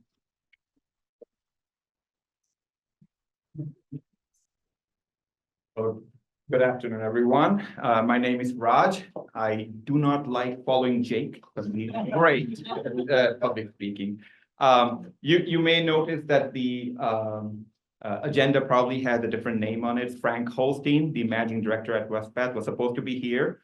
Unfortunately, he was a little under the weather, feeling under the weather, so I'm taking his place here. I'm usually a little bit more back in Glenview, Illinois, knee deep in numbers. I'm not out speaking much, so you will probably see that, but you know, I think still I'll be able to share a couple of things with you that may be of interest. But maybe I'll start off with where Jake stopped, because I have a story to tell. I think David asked that question: is your social efforts, are they hampering or hurting performance? And I've been at Westpath for 15 years. So a little over 15 years. I joined 15 years ago. And I remember still that back then we were in Evanston, Illinois, and I was going around still learning the ropes, and Dave Zellner was the CIO. And I was in a meeting, and in that meeting, I asked in my naive way, so how much more money would we be making if we didn't have PSP, or which is the positive social purpose lending? And I honestly thought I was going to lose my job that day. But Dave Zellner, he challenged me in a very nice way that, well, Raj, why don't you help me go ahead and prove that out? Let's run some numbers. And I was already an analyst. That was my job.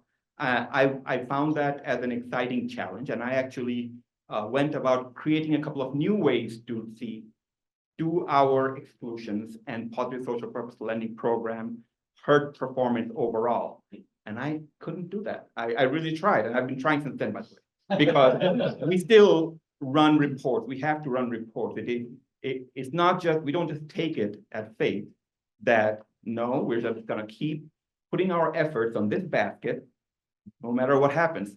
We try to see in the long run, short run, as Jake mentioned, there is a lot of noise. But in the long run, performance even out, and positive social purpose lending earns market returns. So I figured that was some a story that may be of interest to you. So what I want to do today is kind of talk about how Westpath thinks about investment. I'll share some market information, some charts and slides.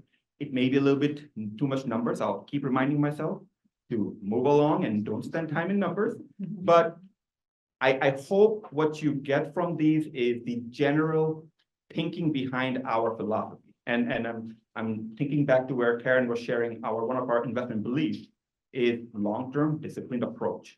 And why is probably what I will share with you. Why do we have a long-term disciplined approach? So we'll start with looking at the economic growth. So this is a chart of the real GDP, the total output produced by US. And the black line here is showing you how it's done over time, what the output has been, with a lot of ups and downs. The blue line is just giving you the overall returns, a 2% return, 2% growth. But the black line do tend to go up and down quite a bit. We also see that big drop in there, which was the COVID drop. And right then, a lot of people were worried about their investments because things looked to be very, very bleak. Things were shutting down.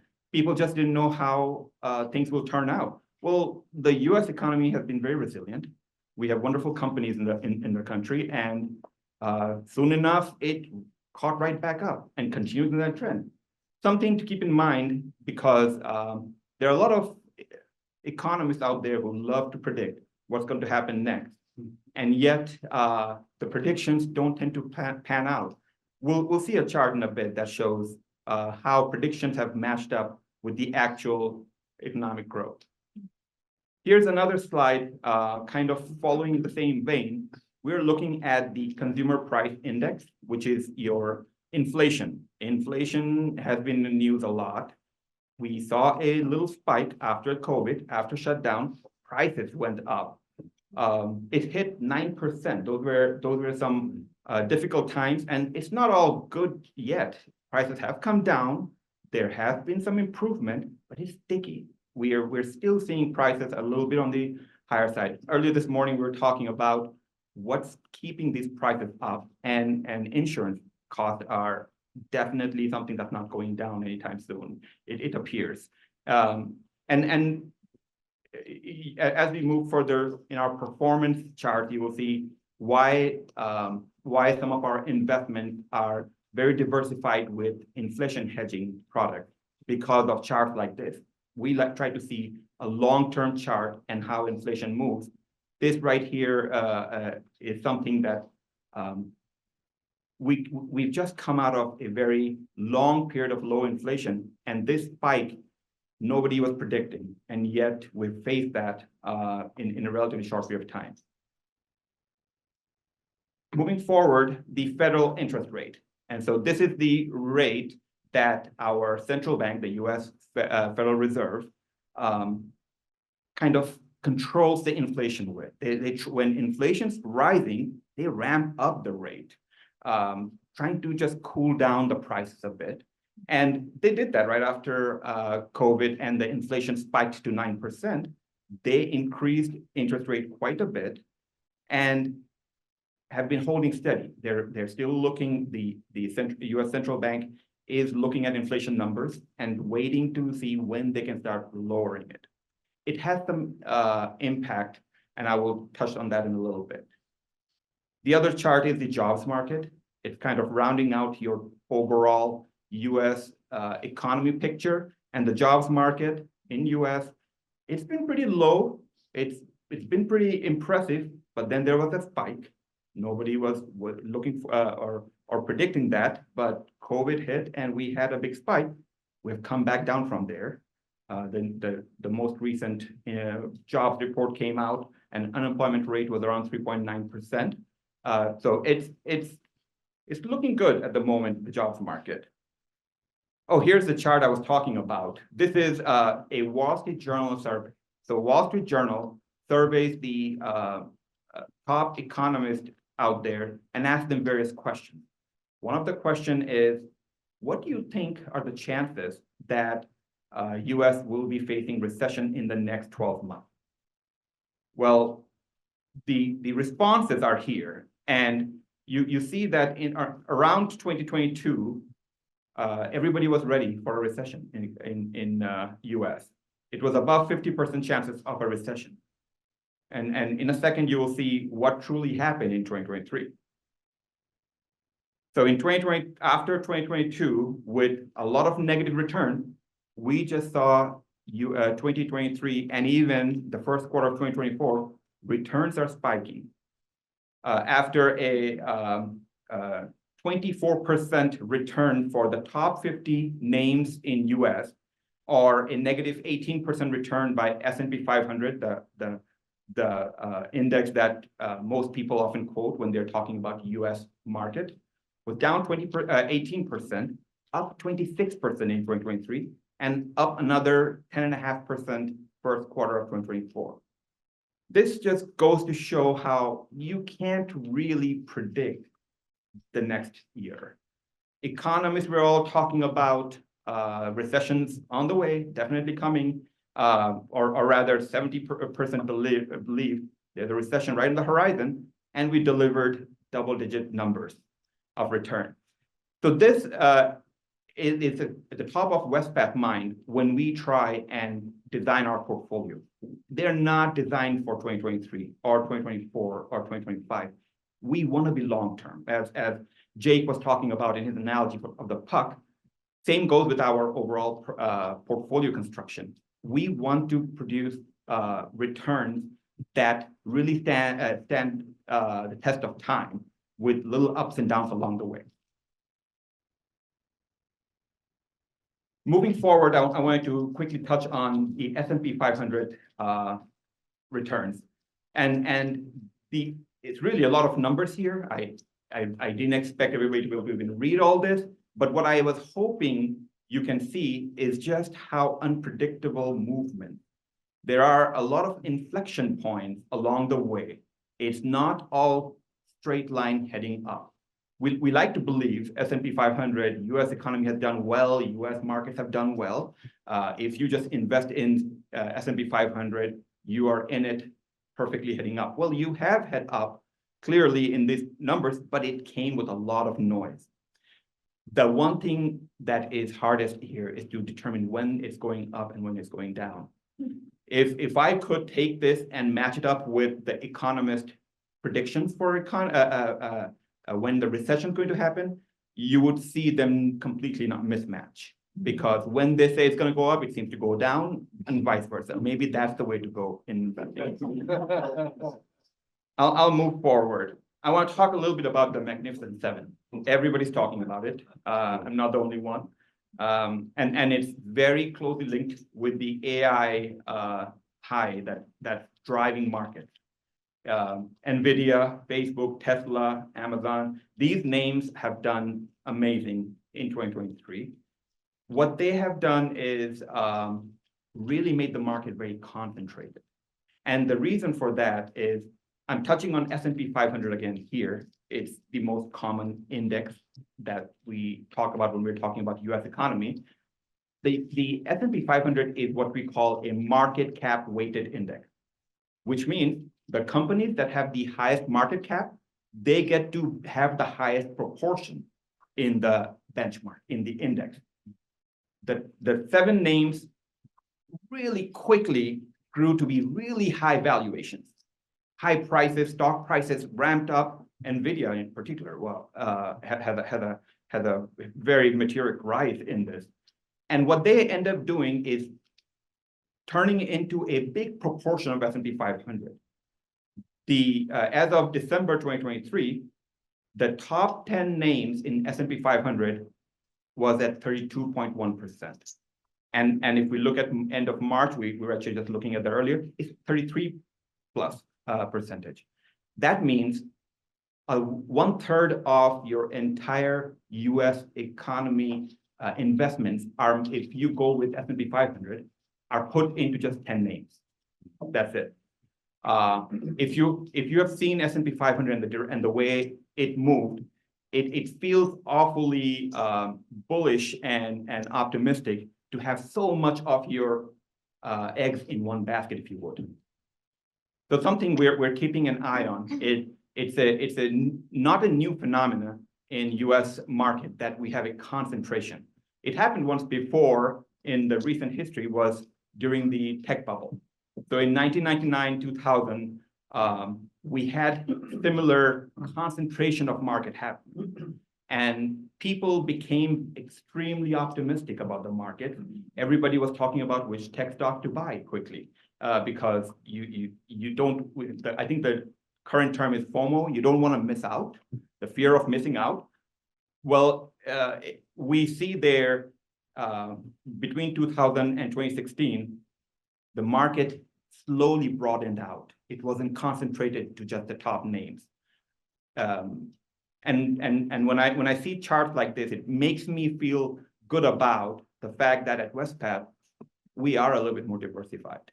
We like to be a little bit more diversified.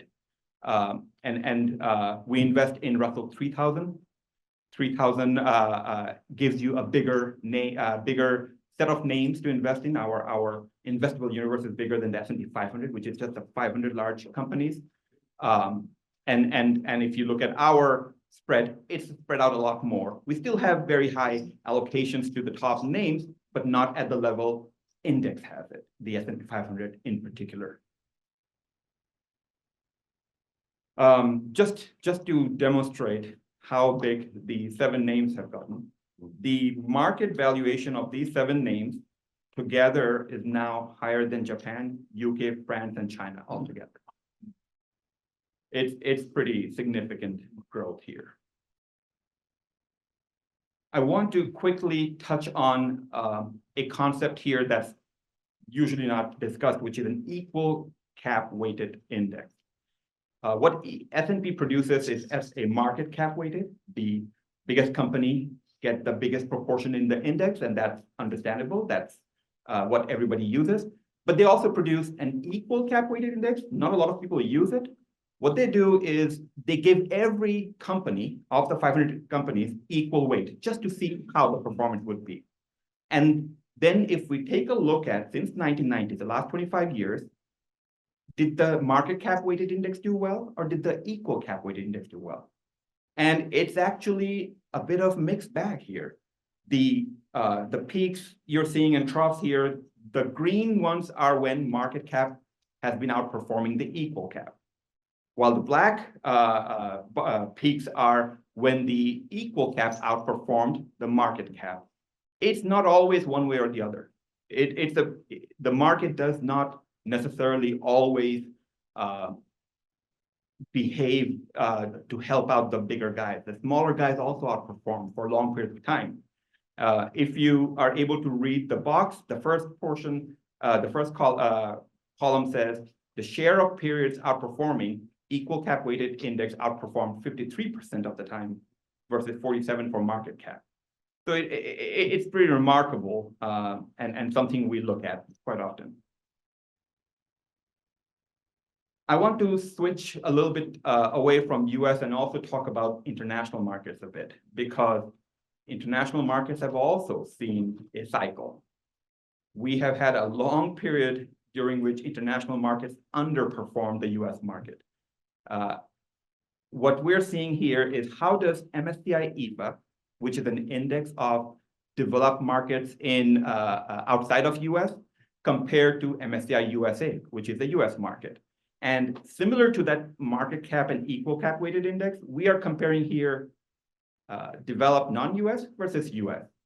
And the orange performances are when international markets are doing better. The black mountain ranges here are when US markets doing better. We've clearly seen a very big period since 2006 or 7 that the US market has dominated. But one thing's for certain here, there's a cycle here. It's not always one way. Markets tend to go in and out of favor, and we're just now beginning to see a little bit of purple. It may continue, it may not. Again, Westpac is not in the business of making those calls when that happens. We are in the business of understanding a diversified approach has value.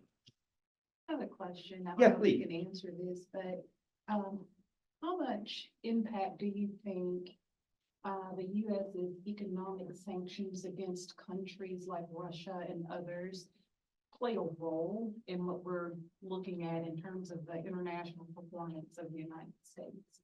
That's a very good question. I know in particular for Russia, that is not included in here because these are just the developed countries. MSCI EAFE is only the developed countries. Russia is part of the emerging market.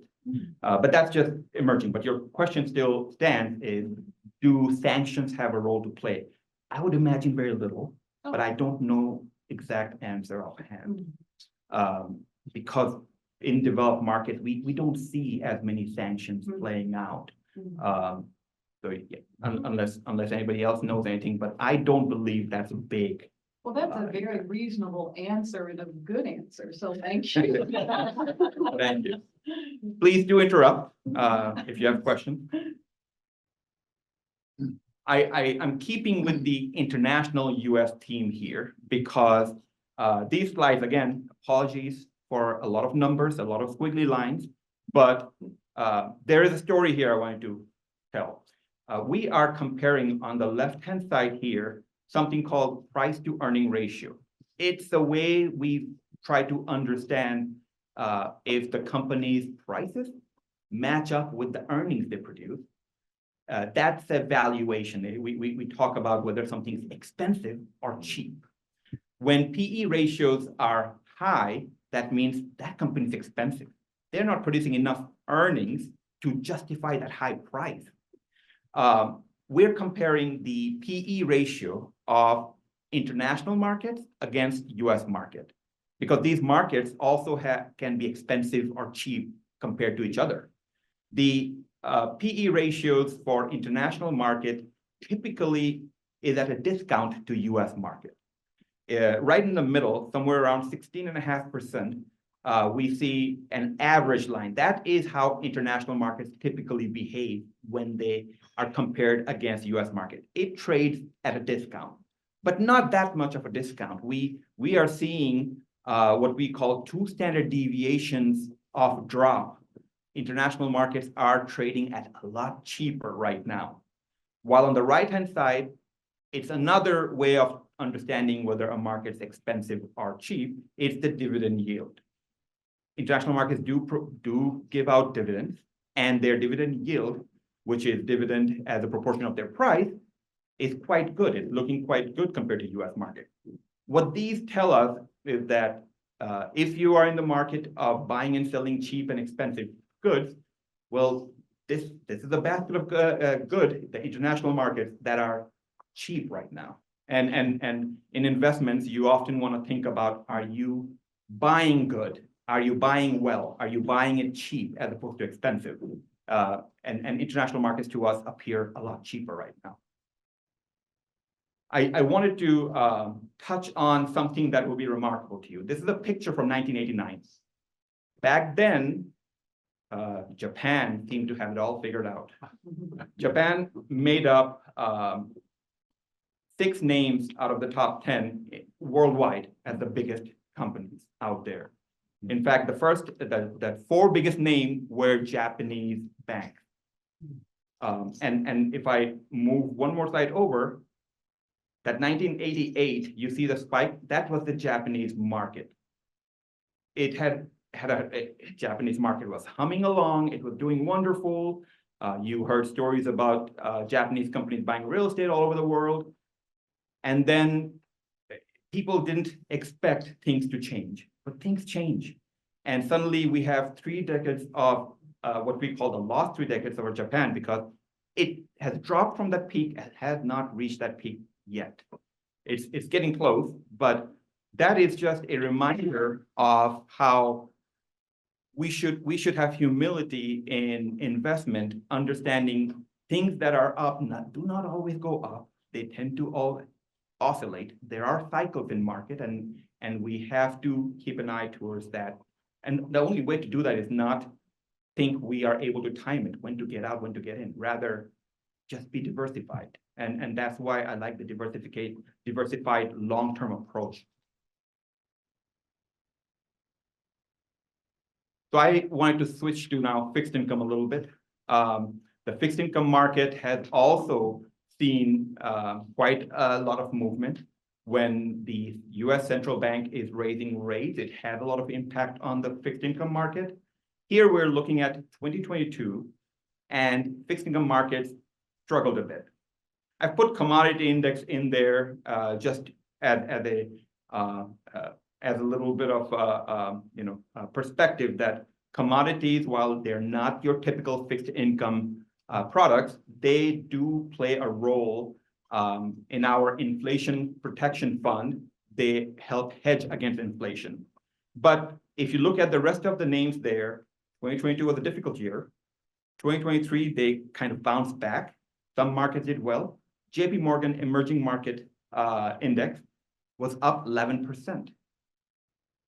We don't think about emerging market debt being a good place to find returns, and yet in 2023, we found that. High yield was another area that did really well. So shifting a little bit to the US Treasury yield curve, and essentially this is the rate at which the government can borrow money. And it's important because I'll, in the next 2 slides, talk a little bit about why we look at the yield curve and why US bond market is not the only bond market we should be looking at. It's a great big world out there. There's a lot of other options available. In US, there are some things that we are concerned about as well. For example, this is the US federal debt. It's been rising. Over a long period of time, the US debt has been rising. US has been issuing bonds. What's important here is to note when the US Federal Reserve issues debt, they issue it at a rate that they can borrow at. And that rate used to be a lot lower. These debt were issued at 3.5%, if you would 3.25%. But if I switch back to the previous slide, the yield curve has shifted up. So as the US Federal Reserve refinances that debt, their debt payments are going up. They are now going to be borrowing at 5%. And if you shift a couple slides down, this is what we're looking at on the right-hand side, the debt obligations that the US is facing going forward. It's ramping up rather quickly because it's now issuing new debt at a very expensive interest rate, and their debt payments are going to be climbing. On the left-hand side, we're looking at the debt as a percent of GDP. And in US, that's been going up and is expected to continue to go up. For these reasons, there are some concerns about the US debt as well. And I move right onto the US versus the rest of the global market out there for where we should be investing in our fixed income. There are quite a lot of debt out there that we could be investing in. There is a lot of developed ex-US debt that offers good yield, and we also keep an eye on that. We invest in our fixed income fund in US, global markets, and even emerging market debt. A quick look at, and again, lots of numbers, lots of lines, but I just wanted to point a theme out here. The diamonds represent where your current yields are for different sectors of the fixed income market. When you go out and invest in bonds, you can do that in various segments, sectors, US treasuries, municipals, and so forth. The diamonds represent what they're currently paying versus the black bars represent the range of yields they offer. And what it's telling you is out there right now, there are some good investment opportunities because these in fixed income, lots of very high yielding assets of their range, relatively producing and giving you really good yields. The purple line shows their average over time.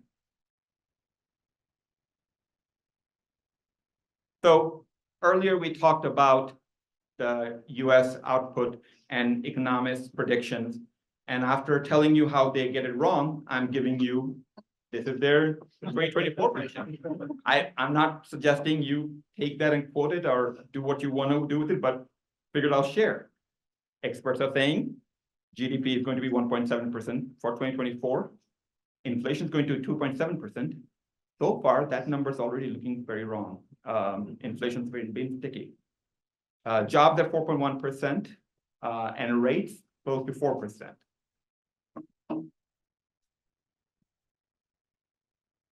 And I really wanted to remove this slide. Apologies. I kept it here just to see if I can, test your eyes.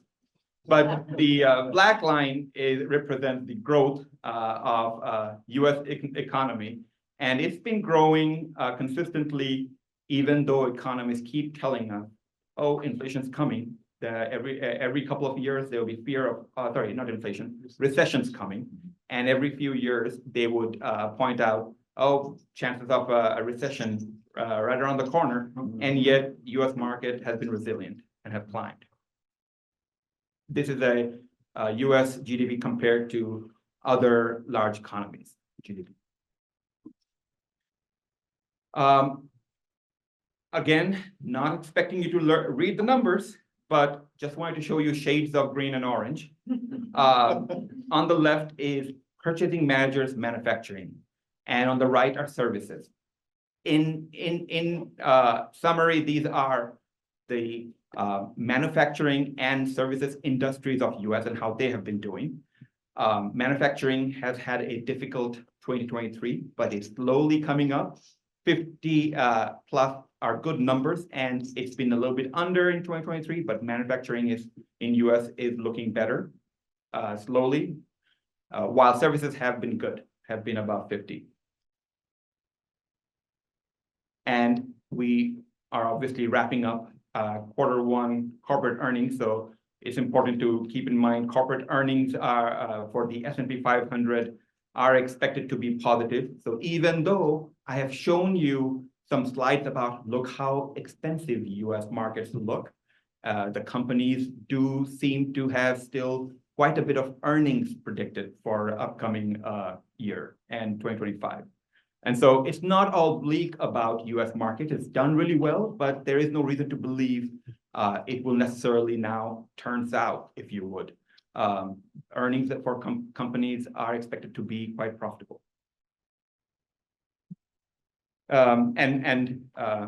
Typically S&P 500 shows you the top 500 largest 500 companies in US. This is small businesses. Small businesses do remain a little bit pessimistic.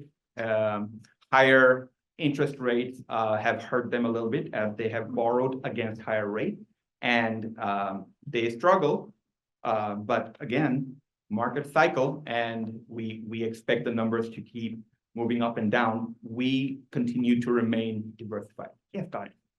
Could you back up one slide, please? Sure. So the projections out a few quarters look very optimistic.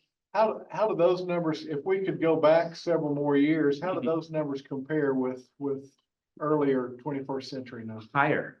Those are higher numbers, I would say. Now, there have been periods of really high corporate earnings, but we have looked at similar charts. There have been negative earnings reports in the past, of course, but generally they are not in double digits. And so there is a lot of, and it's partly due to the AI boost. There's a lot of revenue growth expected, especially the big companies are investing a lot more in AI. And so these earnings numbers are quite good, I would say. Will it be realized? That I don't know, but these are what the predicted numbers are. A lot of the current prices of US companies are based on these. Because especially the top 10 names and the Magnificent Seven, they aren't trading at their current earnings. They are trading at the future expected earnings because people believe, investors believe they will be able to utilize AI and increase their revenue. Will they be able to? I mean, I think I heard earlier, Larry, you were talking about, will there be headwinds from sourcing electricity or material, lithium-ion batteries, and things like that. These are a lot of things are probably going to have to go right for these prices to be justified. And there's just too many ways things could not work out for these companies to realize the values that they currently hold. But I'm not saying they will, because honestly, being surprised is what we do when we observe numbers. Finally, and this is the last slide, I promise, lots of numbers, but this is an election year, and I figured that may be a question people have. How do elections and who wins, which parties win, affect market performance? We look at numbers going all the way back to 1930s, and we try to understand how would a $10,000 investment work at whether it's a Democrat-led White House or a Republican-led White House. Honestly, our observation is it doesn't really matter. It tends to be good or bad. The U.S. economy is extremely complex. There's too much at work here. It doesn't really matter who wins, how markets do typically. I really apologize for all the numbers I gave you in the afternoon after this lunch. Is there any other question I can help? Okay, Yes. I love the slides because I'm an accountant, so all the numbers and graphs, fantastic. I do have a personal question though, your personal opinion. So I agree, corporate outlook is super rosy with AI, but US debt level is extremely concerning. How do you feel about the tension between and of course debt rising? I mean, we don't have a plan for dealing with that. As interest payments ramp up, how do you think that's gonna impact our economy? It's at an unprecedented level, so it's hard to predict what's going to happen. It's never been this case before. We can't refer back to a time when the chart tell us, oh, this is how it's gonna. But we do know that the central bank is trying to lower the interest rate, and they're looking at inflation. Every month, new numbers come out. The Federal Reserve is keeping an eye on the inflation numbers, and they want to lower inflation for interest rate for this reason. I would imagine US economy has always been resilient and will continue to be resilient. There are some wonderful companies here that find way to give shareholders earnings and produce products that are compelling. So I don't worry too much about that in terms of our investments. My own personal investments are also playing out the way the economies play out, and I keep an eye on them thinking, what's going to happen next? Honestly, nobody knows, but I do have confidence that the US has been resilient throughout. Okay. I'm gonna take that to the bank. And if you call us, we'll be saying, we didn't know either. Yes, Barry.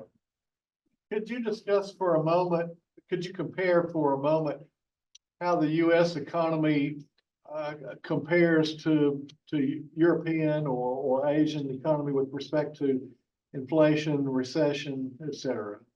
I wish I included that chart. I actually had one that looked at some of the major economies, not all of them. Sure. But inflation can be very hard to control in some economies, especially in emerging market economies. Just yesterday, I shared a post with our team. Argentina is facing extremely bad inflation right now. Their March numbers came out with 285% inflation annualized. You can't even, fathom that in US where we're grappling with 3.9% inflation.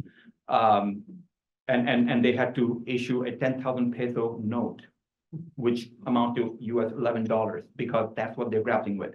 It can be a lot more difficult in some economies. And that's why we don't believe in passive investments in certain parts of the world. Active investments make sense to us, especially in emerging market, because there are great companies out there. Some of the big companies we talk about, Supermicro, for example, although that's developed market, there are small companies that produce really compelling product, and chip manufacturers are seeing a lot of tailwind because of AI. It is the asset managers we hire who go out and buy securities. They go out and find these names that can withstand the economic headwinds. The inflation situation could be bad, but there are companies that still do really well from the product they produce and how they are perceived and purchased by worldwide. So the recession can also be quite hard to predict. In US, it seems to be that we have better control. I think the Federal Reserve's quick actions in quantitative easing and tightening during COVID era helped maybe keep the recession time to a very small period. Recession, by the way, is a 20% drop in performance. And we were able to quickly control that. It may be a little bit difficult internationally. So if we compare inflation or recession for US to other countries, we do see a little bit higher probability of those being out of control in emerging market countries more than developed countries, and even less so in US. Nevertheless, there are also very large boom periods in developed markets as well, and emerging markets. So we want to make sure we are being prudent about allocating our assets, and we don't invest all our money in any one basket ever, but we're also sizing it appropriately because of those concerns.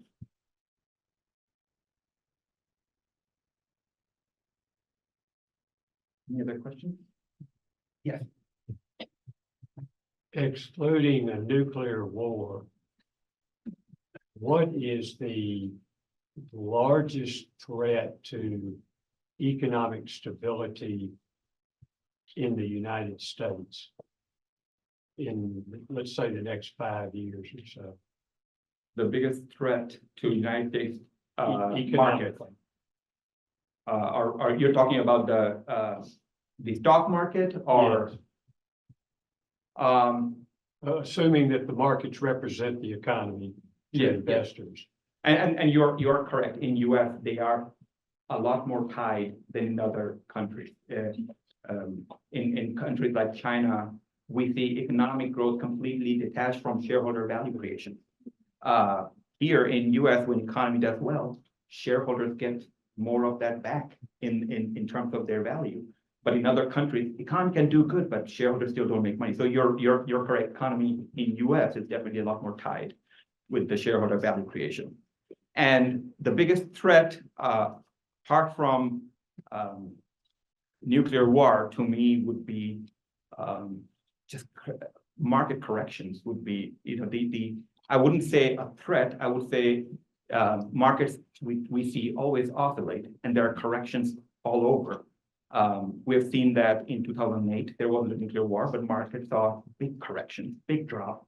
So those aren't threat as much as just periods of downturn for market corrections. And we just haven't seen that kind of correction lately.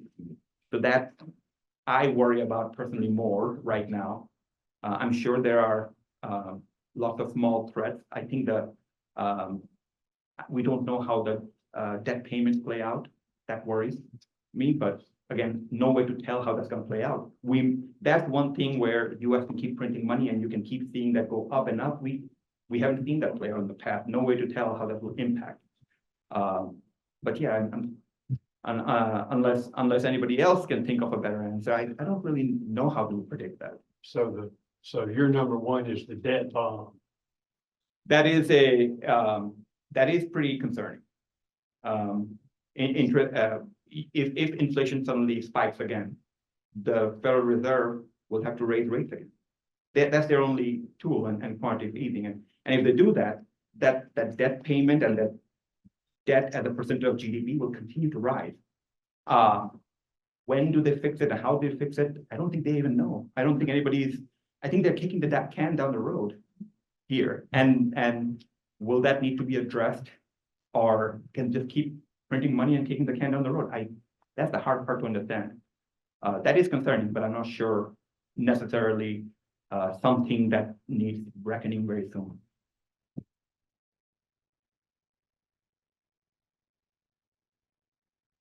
Yes.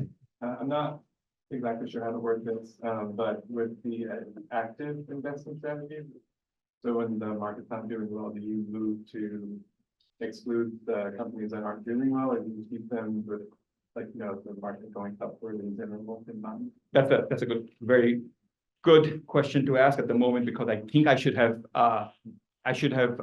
maybe spent a little bit more time on how our asset managers work.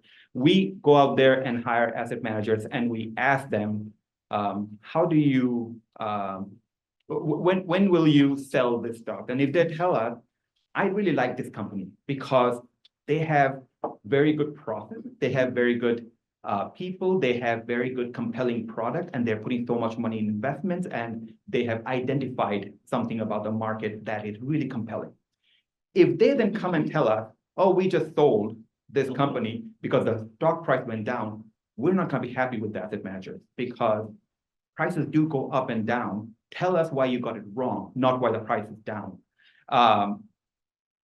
A good example Karen brought up was Tesla. One of our women in minority owned asset manager, Seven Bergen, bought Tesla quite early on. And I remember this was back in 2006. No, sorry. This was 2014 or so, I believe. We sat across the table from them. We're going to ask them, why are you holding Tesla? It's a small company. What's the good about it? Do you think electric cars is that the way economy is moving forward? Why do you think that's a compelling product? They told us that they believe that there is immense possibility of a disruption in the automobile industry. And they believe that that company is making all the right moves in grabbing that disruption, that automobile industry disruption. Tesla didn't just skyrocket then. It had lots of difficulty. It kept missing production markers they have set for themselves. They kept missing it. They couldn't produce enough cars. They're not able to source the right battery. And we kept go back to Denver and asking them, so what do you think about Tesla now? And they said, no, we like them. And because of those answers, Devin Bergen is still our manager. We believe in their process being disciplined, and it pays off. So I don't know if that answered your question, but we don't react to price movements, and we like our asset managers to not be reactive as well.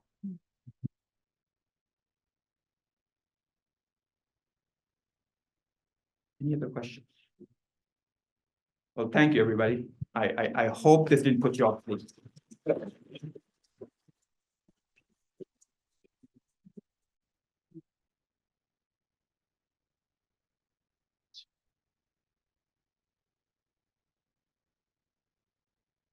Well, we thank everyone for attending. We especially thank our WestPath partners for being with us today.